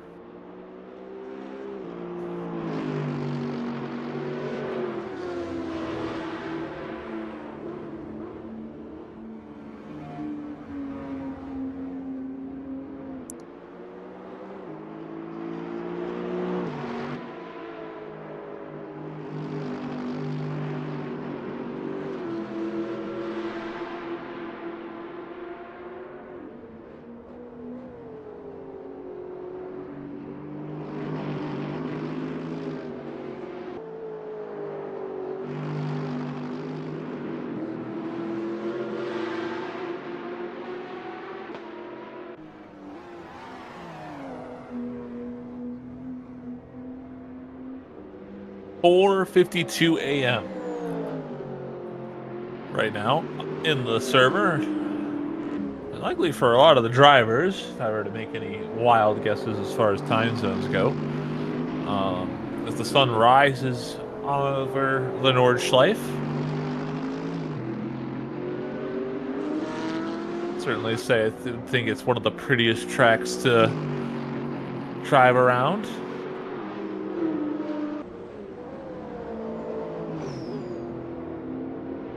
So we watched the second place, both overall and in the GT3 category. Artito Racing, currently being driven by Tim Stahl.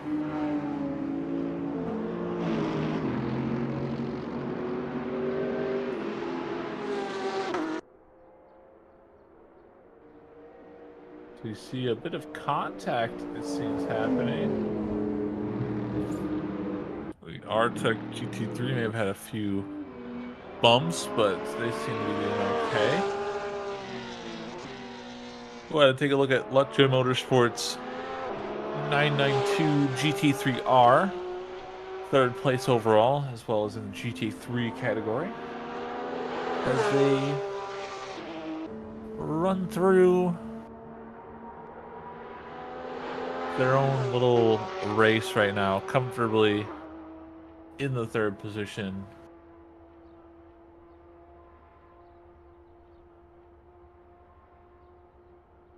While as fourth place is contesting car right now, which is the R8, hasn't been able to close the gap much since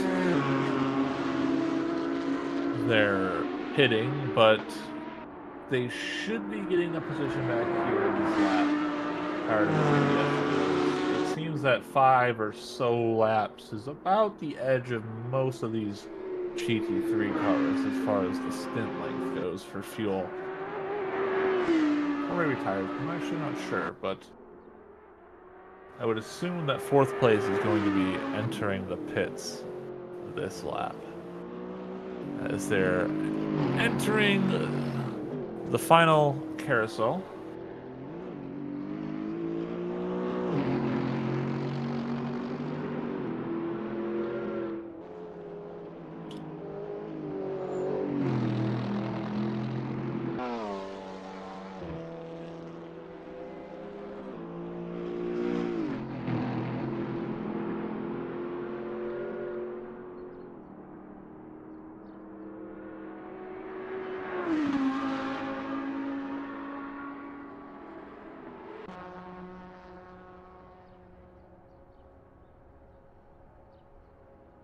Keep an eye on this fourth place Mercedes. They should be entering the pits this lap.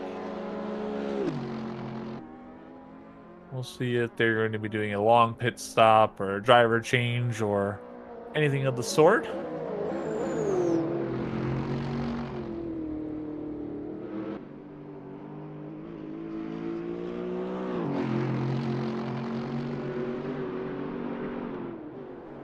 And in they go, as expected.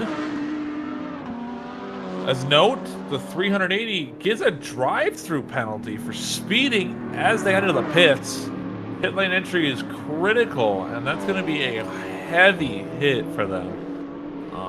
And now they may make the decision. Will they run through and take the loss? No, they still go through with the driver swap.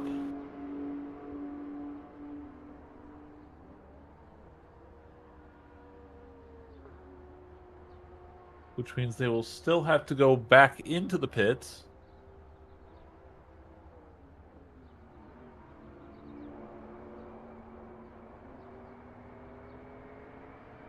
As we will now move on to the now third place car, or sorry, fourth place car, the Watt Racing R8. She'll definitely now firmly have that position thanks to the speeding on entry. Not how you want to enter the pits.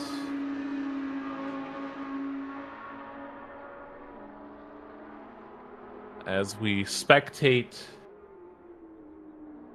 this R8, a really nice design. I really like the look of this car. This is one of my favorites in the GT3 category for sure. I think most of the cars have come out really good this time around. So props to all the designers who made these designs for everybody. Certainly in the GT3 category, a phenomenal job.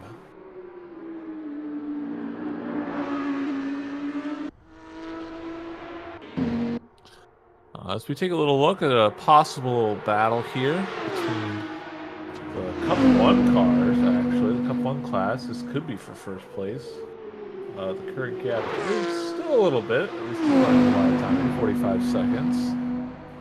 No one currently seems to be super close, though there is a current 4-second gap between these two cars, the 380 R-Tech and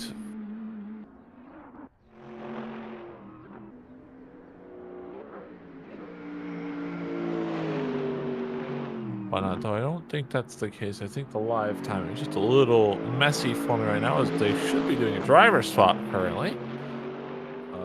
We'll see what it looks like once they return, but for now we'll take a look at the pay-to-win motorsport Lexus RCF. Currently in 5th place. They are 2 laps behind, sorry, 6th place, 2 laps behind the 5th place car.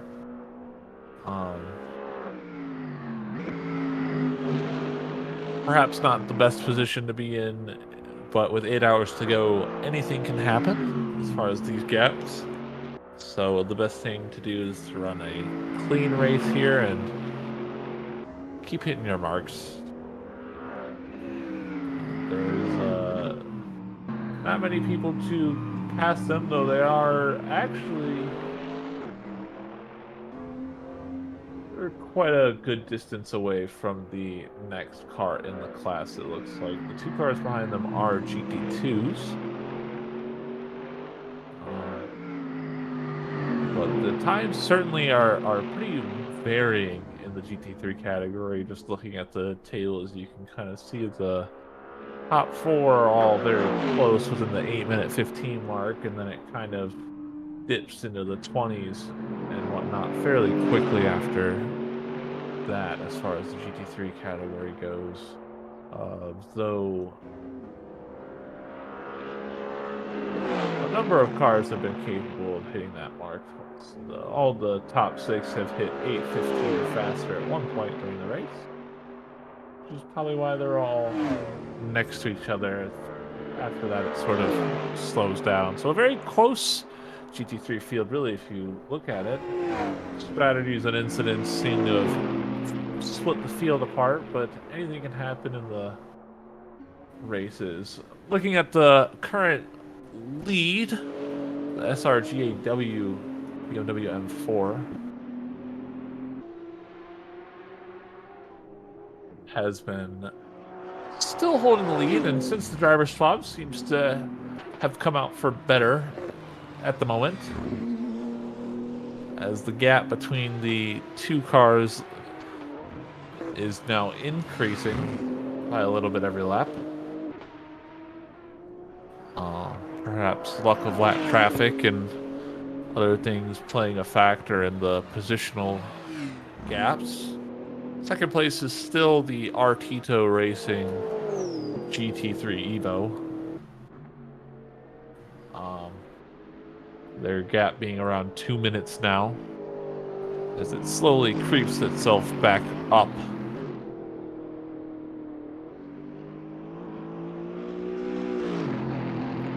Another really nice design, really clean design in the GT3 category.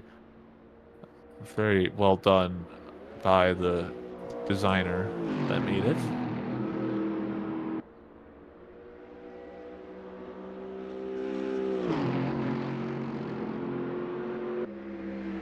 A potential incident for the 322. So we see some hits potentially in the timing. We'll keep an eye on how things are looking for them. See what the sector times look like here. They're a few seconds off the pace of this lap. Perhaps a little bit of contact.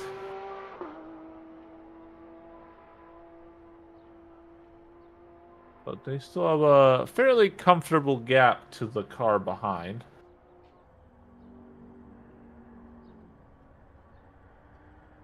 Which is the 4th place Watt Racing Audi R8 LMS Evo 2.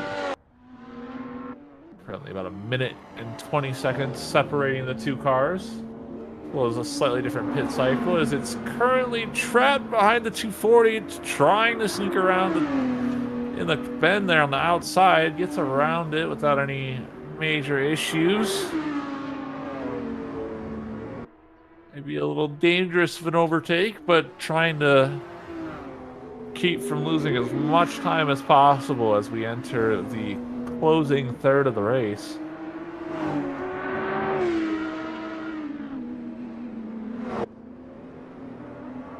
Another 240 Cup car signaling out of the way so that he can rocket his way out on the Dottinger Ho straight.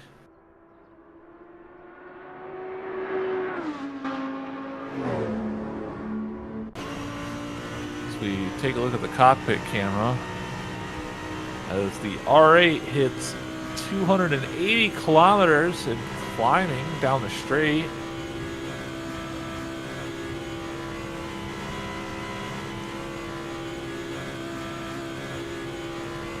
We certainly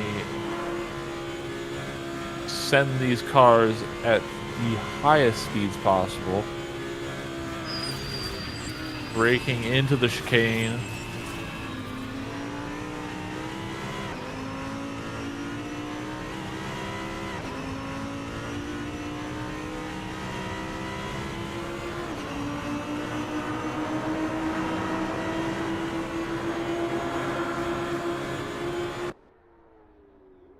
Lovely view of the interior of the Audi R8 LMS Evo 2. Another wonderful mod brought in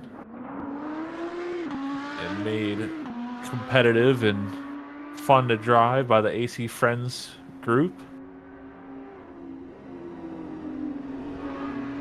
Something you can't see in a lot of other racing titles when they do big events like these, having all the latest cars in one big group on a track like you'd see on the real 24 Hours of the Nordschleife.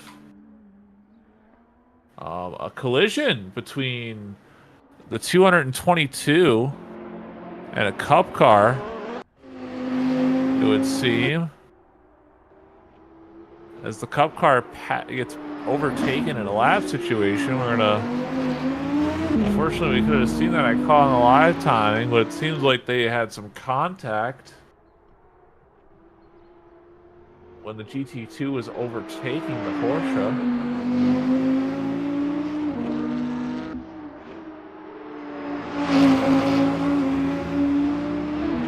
And it seems that the GT2 KTM crossbow is a little loose on the corner exit there. Perhaps they are a little hot on the tires,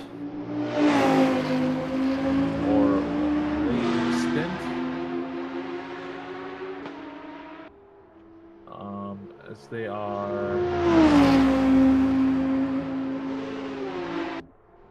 are at the end of their stint, so likely the tires at the end of their life for sure. Hopefully the contact wasn't too severe between the two cars, but contact nonetheless.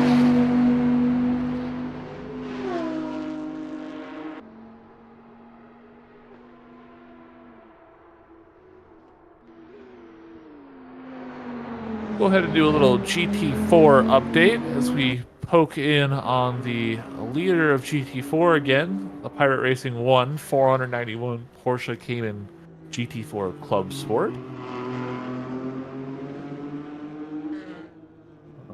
Still comfortably in the lead. They've got about... We'll find out exactly once the live timing shows the lap of the second place car, but comfortable gap between them and second place regardless. As we go ahead and pop over to the second place car, which is the SR GAW Supra. Hopefully hoping to work their way into first place, as though they will encounter a bit of a obstacle with the GT3 Aston Martin running behind them. Probably haven't really seen too much of today. Is that Aston Martin?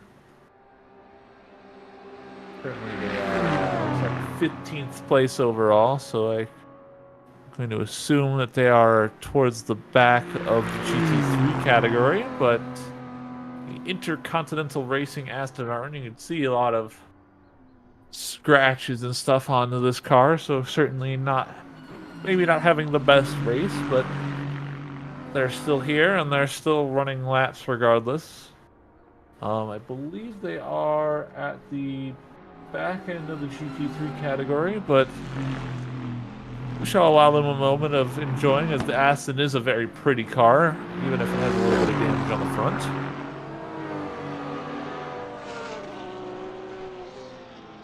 As they do manage to get around the second place GT4 category car, the Super GT4 of SRGAW.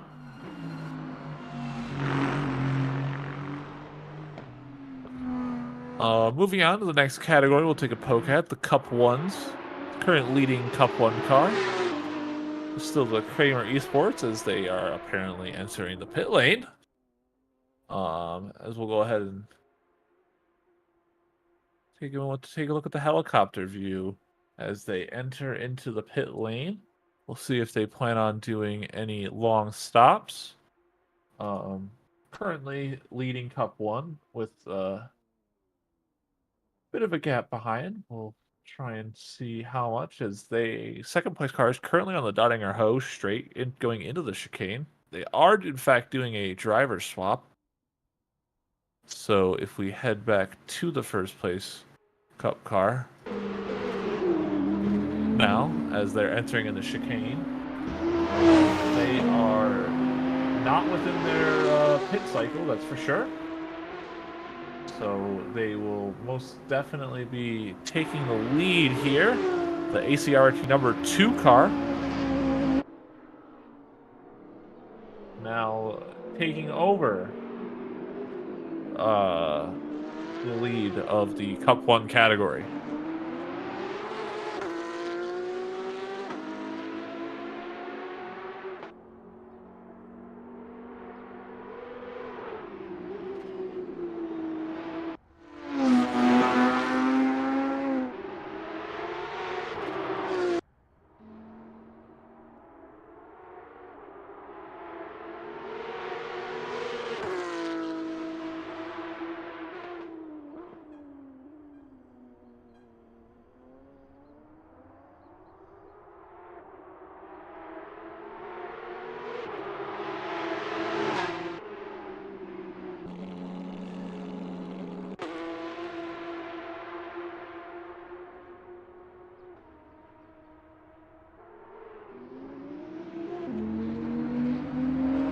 Moving on, we'll now look at the next class.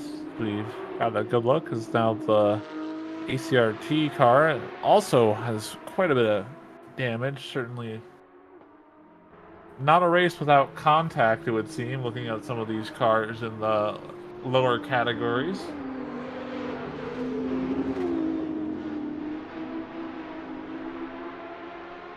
A little more battered and bruised than others. Still no major battles currently going on the track, as we trying to keep a close eye on the current gaps and intervals for everyone.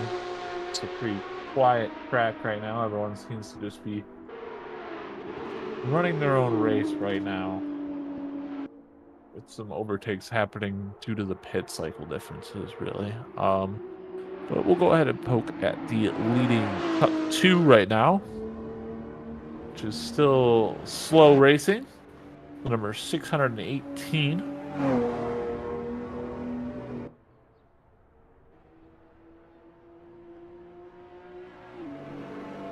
This is their number 2 car,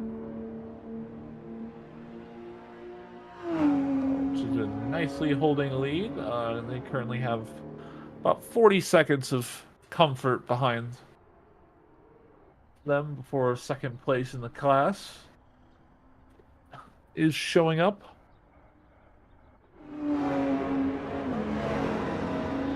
Should be the Renwork Racing Cup car as they run through the track. Though the slow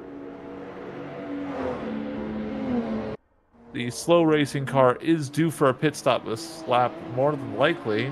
So, depending on what their pit strategy looks like, if this is a short or a long pit, we may see the lead transfer back over to Renwork Racing as they enter into the pits. We will head on over to the second place car as they head down the Downinger Hoe, getting overtaken by the first place SRJW GT3 car going into the chicane.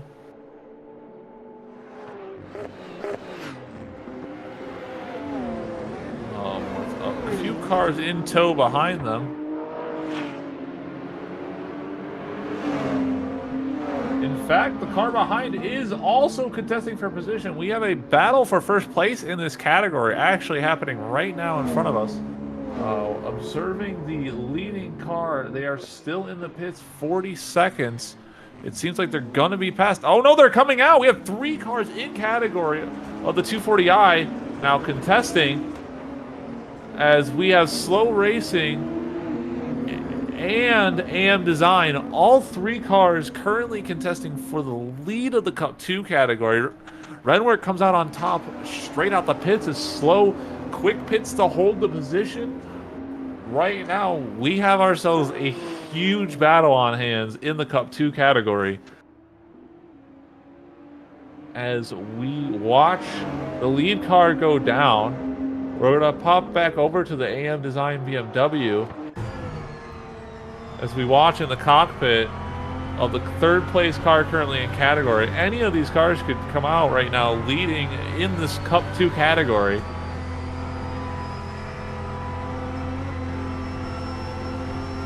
AM Design is on the end of their pit cycle, so they do need to be wary of their tires, whereas the other cars, the RWR, the Renwork Racing, also 3 laps in the cycle. The only car with fresh tires more than likely being the Slow Racing car.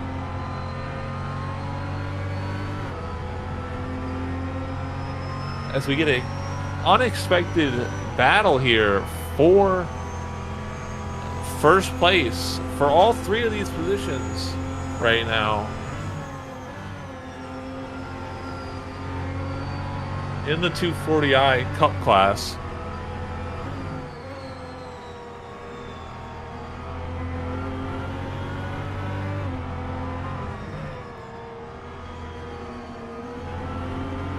As they go through the Sabine-Schmitz curve, heading down.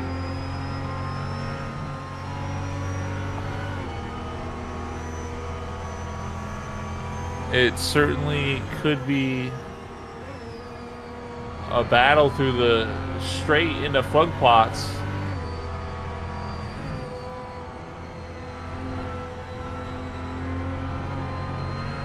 We'll go through Hatzenbach. It's all calm right now, but anything could happen once the cars start contesting. This AM Design hiding a little bit in the back. I don't know if they're a little off pace or if they're just holding themselves for the battle between the 2 cars in front, but they're certainly out of the draft here. But in a position to capitalize if any contact happens. We're going to go ahead and move ourselves forward to the Slow Racing cars. They're side by side going into the turn. Unbelievable. They're going to the outside, but they do slide back in and hide behind the BMW. It's going to get aggressive, and this could lead to contact. Not that we want it here.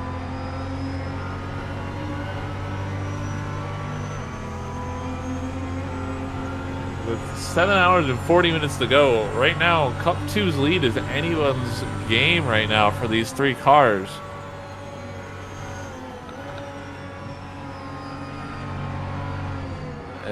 Certainly unexpected, but happily welcome battle.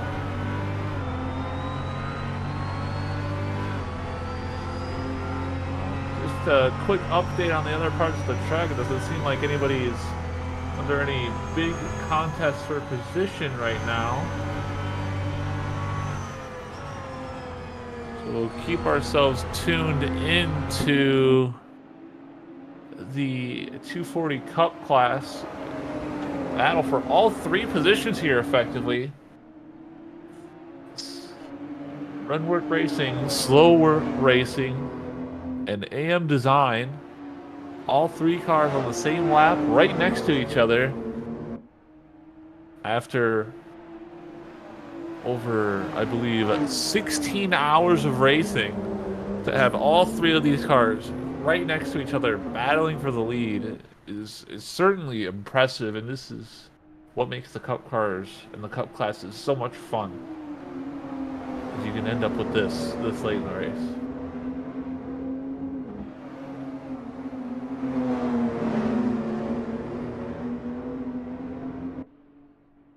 And not to mention to give a bunch of the spotlight to these drivers who, they sign up for the lower classes, and, you can get some of the best racing out of these lower classes. Right here is a solid testament to that as we watch all three of these cars battle for the lead in the morning hours of the race.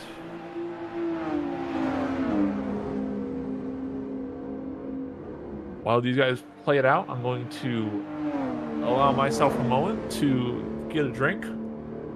Hopefully nothing too crazy happens on my quick leave, but I will leave it here so we can enjoy the battle that is happening as the AM design car is now closing the gap on the slow racing car. All three of these cars now likely within 2 seconds of each other in terms of overall gap right now. Maybe not even. Maybe within a second or a second and a half right now as the Cup cars completely battling it out.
Oh my gosh, as I return the slow racing is right on the bumper of the Renwork Racing 240i, but there's still no change in position.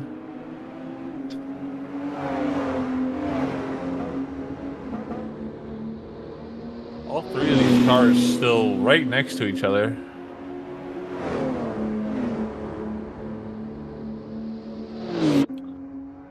And we'll see if there is an opportunity taken. A sneak side by side, but the block from the front car. He flashes his headlights. Our protest is they're still next to each other. Side by side going through the Grand Prix part of the circuit.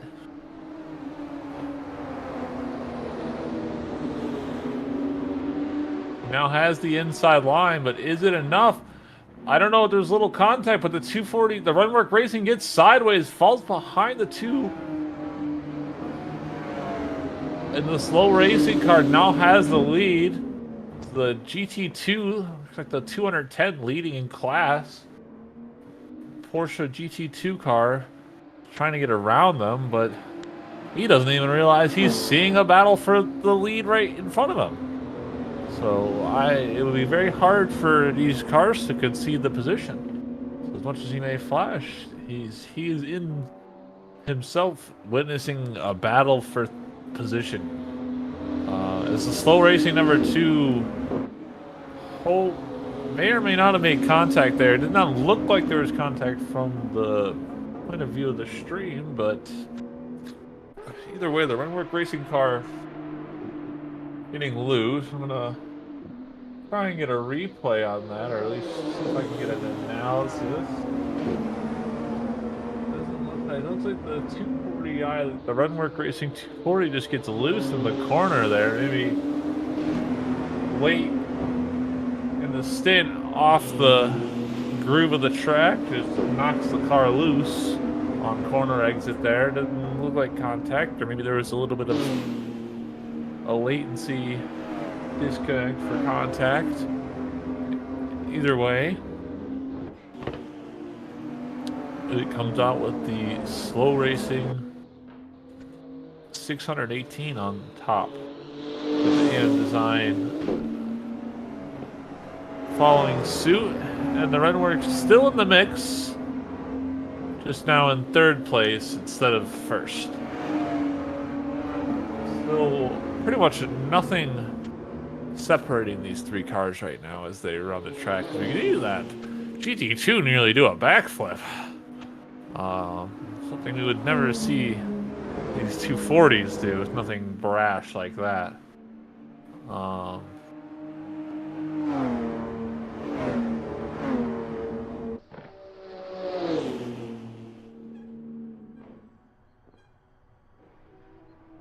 What a great battle. I can barely take my eyes off of it.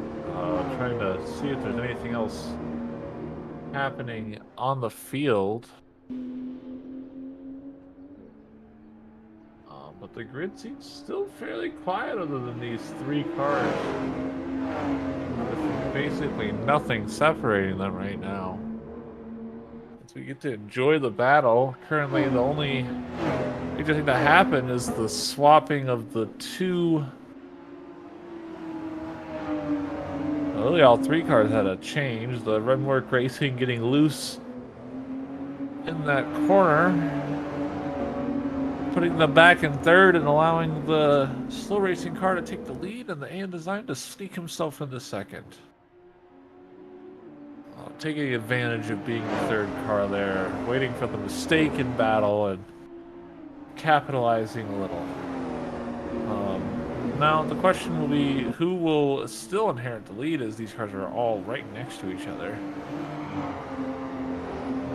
The draft could pull one car up ahead and another behind in these moments when the cars are so similar.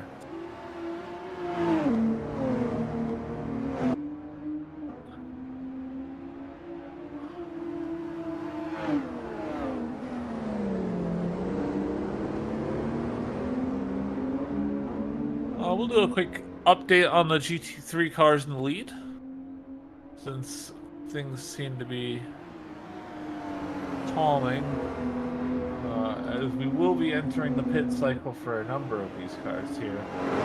Any second now, it would seem that the second car AM design is on their pit in lap more than likely. And the Renmark Racing car will likely enter in the lap after that. So we'll likely be seeing the end of this little Cup 2 contest.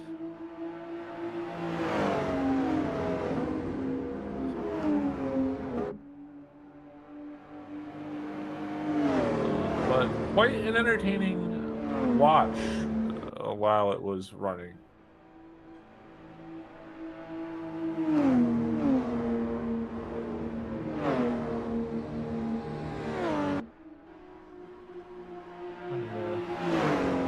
Look and see, it's still fairly quiet other than these three Cup 2 cars being all next to each other and grouped up.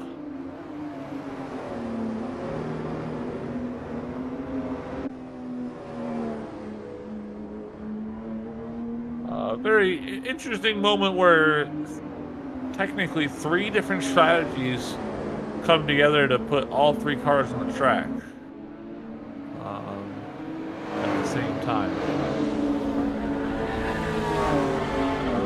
Contest for positions.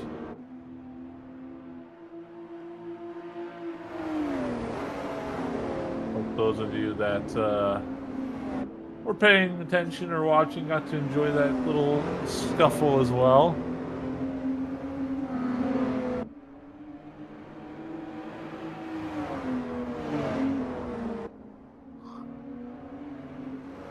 As the 230 or the 240 Cup car class creates quite a bit of entertainment out of the blue, almost. So props to the drivers for keeping things organized and fun to watch on that one.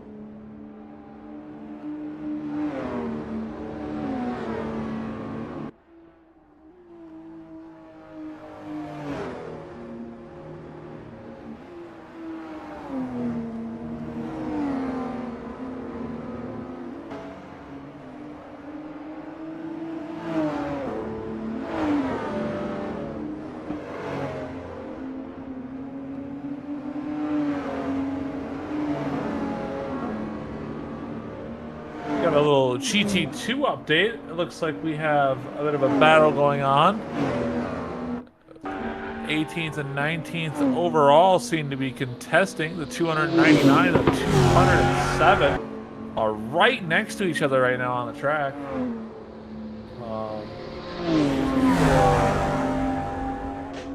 Give you an idea of what position they're actually racing for in class.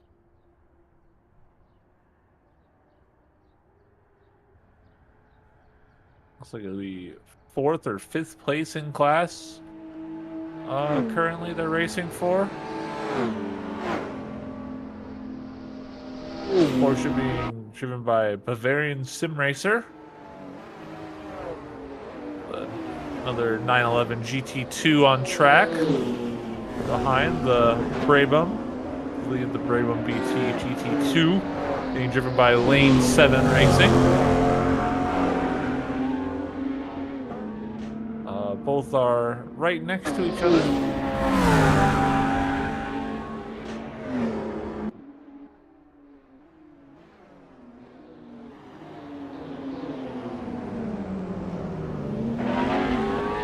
Contesting for 4th place right now in GT2 category.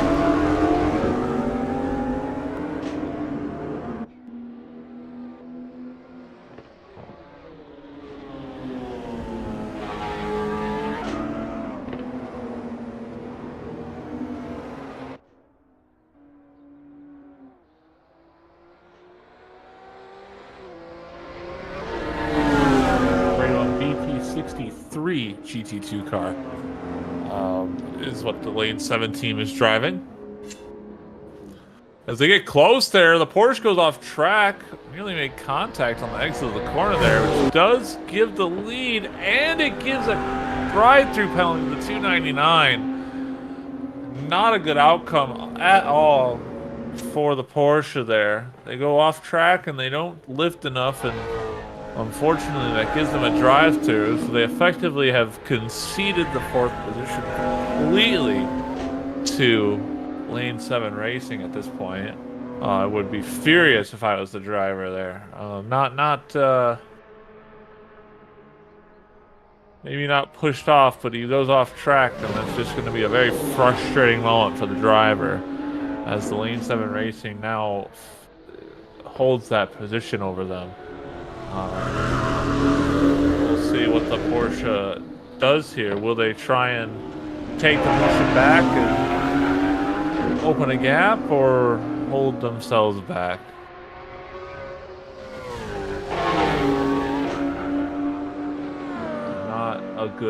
Not a good outcome for the Bavarian Sim Racer 299 Porsche.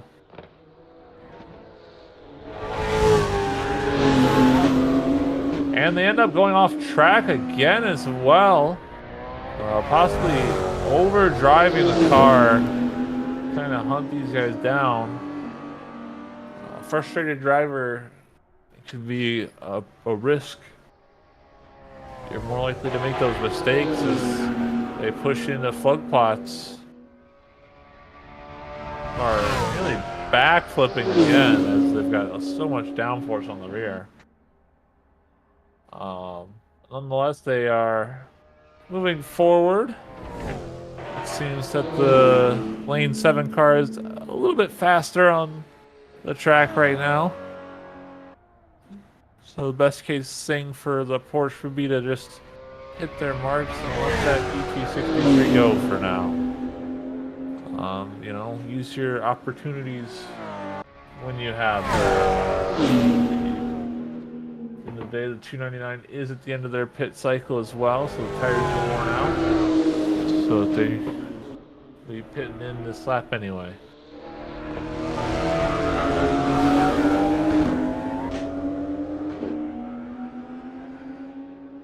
But a fun little contest for a moment there. As the Lane 7 may have been a little aggressive in the overtake, but still manages it without any contact.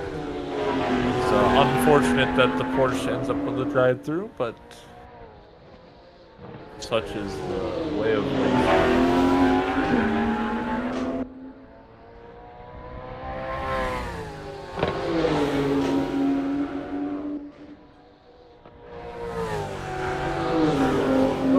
Hop on back down to the Cup 2 cars.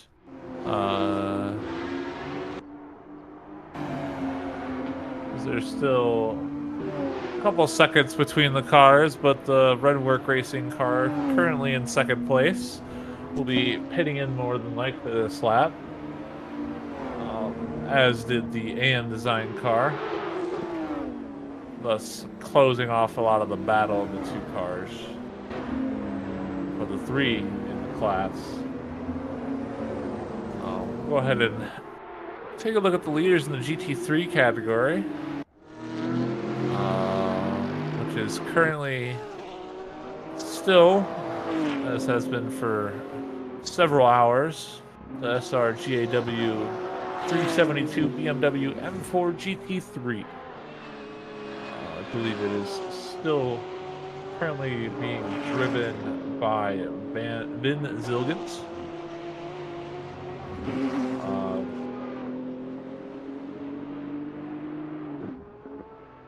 As right now the gap has opened up quite a bit between the 2 drivers. 4 minutes and 16 seconds now separates the 1st and 2nd place cars. Certainly a change of pace on the 2nd car since the driver swap, unfortunately. Currently being driven by Tim Stahl, the Artito Racing AMG GT3. They were the fastest in qualifying, still hold the current fastest lap of the entire race. But right now, they don't seem to be carrying that pace with them. Perhaps some other mistakes or occurrences have knocked them down now 4 minutes behind the second place car. Or the first place car, I apologize.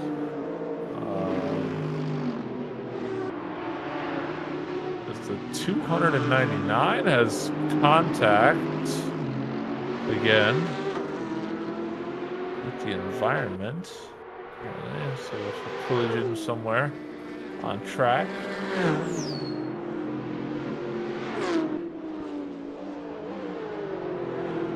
Currently, most of the GT3 category is spread out. Third place is currently being held by Watt Racing,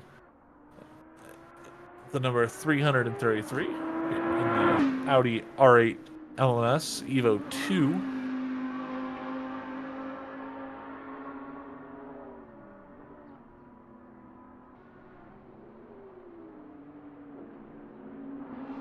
Very nice design. We get to watch run down the track.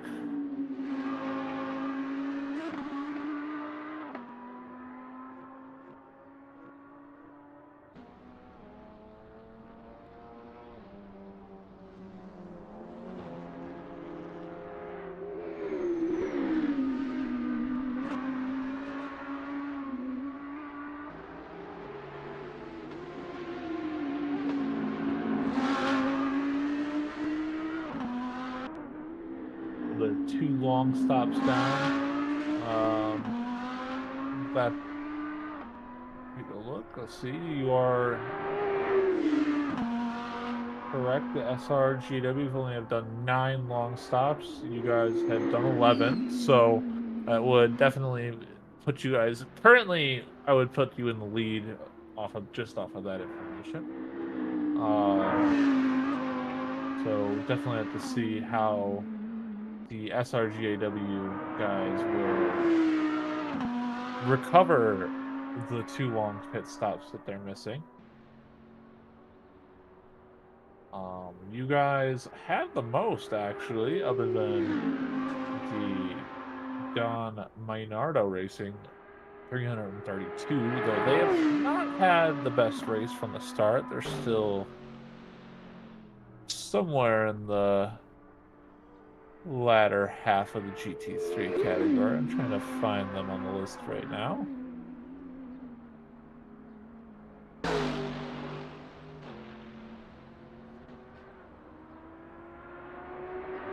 12th place overall, so yes, certainly the latter half of the class.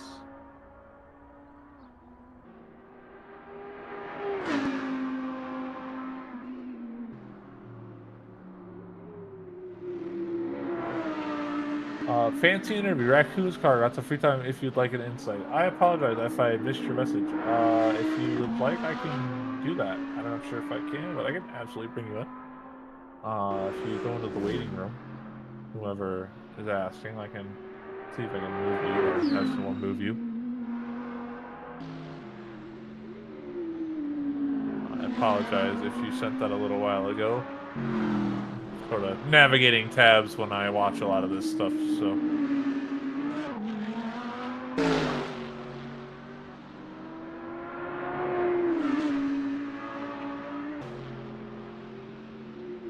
You said you're in the Raccoon's car, so let's do that.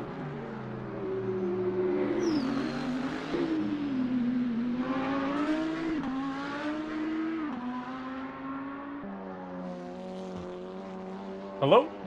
Hello there. Hi, how's it going? You said you're one of the drivers for the 210, correct? It is I. How are we doing?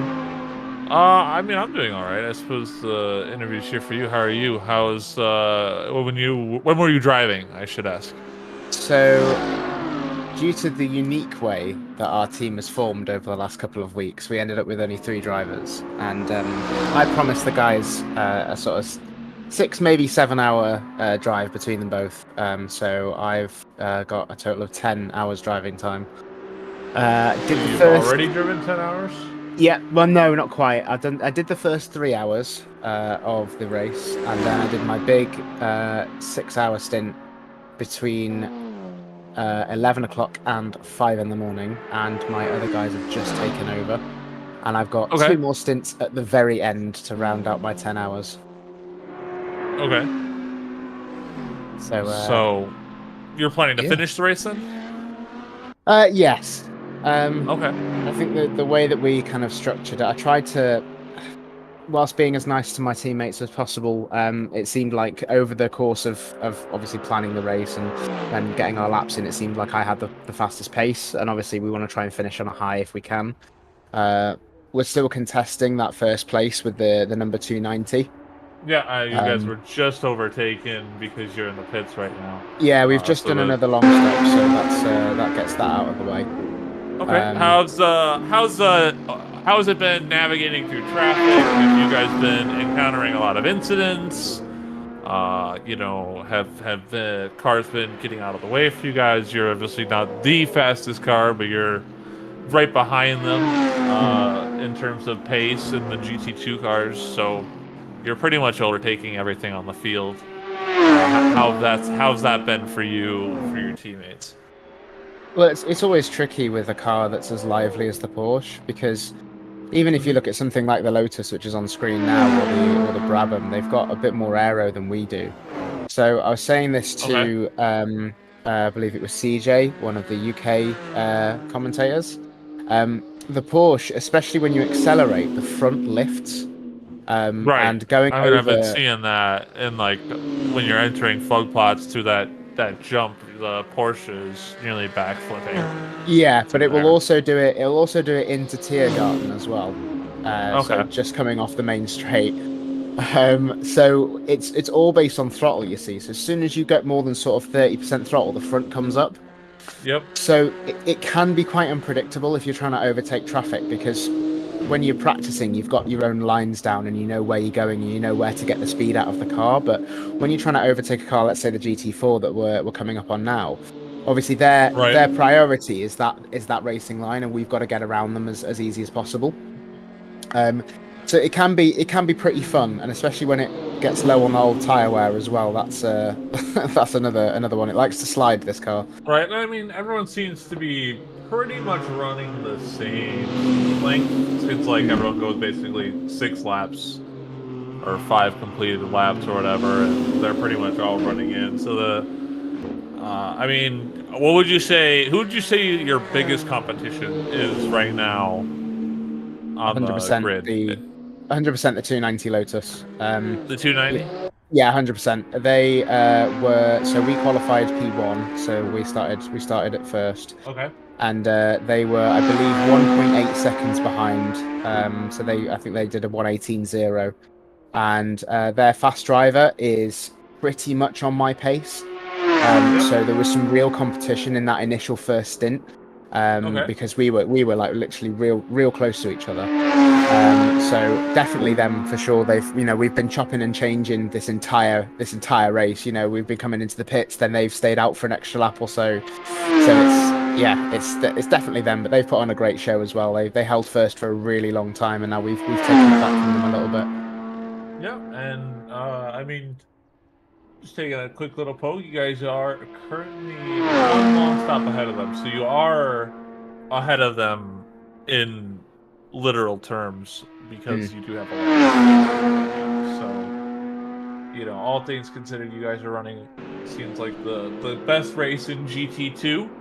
Um, We're giving it a what fair old whack. I can say that much. what made you decide on the GT2 class? Well, we were quite late to the party, so although I joined the Discord in December last year, Right.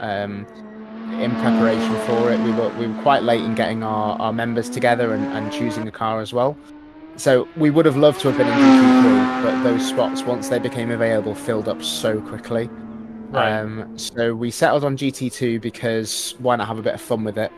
And although of course, you can have fun in the GT4s and the Cup 2s especially. It's You got to pick the fast. You got to pick Yeah, the fast the boy. Cup 2s were pretty great for a little while there. Mm, All three of them were contesting for the lead for a second. The strategies all came together. They all were yeah. right there for a So moment. yeah, but no, it's just obviously we wanted that GT3 spot. We as a team we don't normally do a Assetto Corsa. This is our first event in a Assetto Corsa because we're mainly an ACC team, so that's what we tend to Okay. run with our endurance races. But I've always loved this game, and I saw the opportunity for an N24, which you can't do in ACC anyway, and I thought, Right. what the hell, let's do it. And have So. you, what would you say? So, and what made you decide on the Porsche versus any of the other GT2 cars? So for me personally, I found that the Audi is really skittish if you don't get the setup right. It's really twitchy, like no matter what corner you're going through. Right. And the Brabham I felt was a little bit lazy, not necessarily in the engine side, but the front end. You just, I mean, I say that we're in the Porsche, which is like notorious for having a bad front end anyway. But Mm-hmm. the Brabham was very vague about where you could actually place it. At least with the Porsche, you can mess about with the throttle control a little bit and try and give it a squirt of throttle to point it in the direction you need it to go. Whereas the Brabham just felt a little bit on the lazy side. So the Porsche just kind of rung true. And again, it's 40 more horsepower and 100 more foot-pounds of torque than every other GT2. So I was like, yeah, why not? Let's go for the Larry one, shall we? Well, that seems to have mostly paid off. So, Yeah, it definitely has. It's um, been a learning experience. I've learned a lot about my team and also myself as a driver by oh, driving that car. Oh, we got an incident. so a little bit of contact with the 337 and the touring car behind it there. Oh, and the overtake. 337's not had the best race in GT3. I was gonna say that my next question. Who would you say your favorite car would be in the GT3 category if you've been looking much? If you've got anyone you're rooting for in the other category. Uh, Uh-oh. I mean, I have been paying attention. I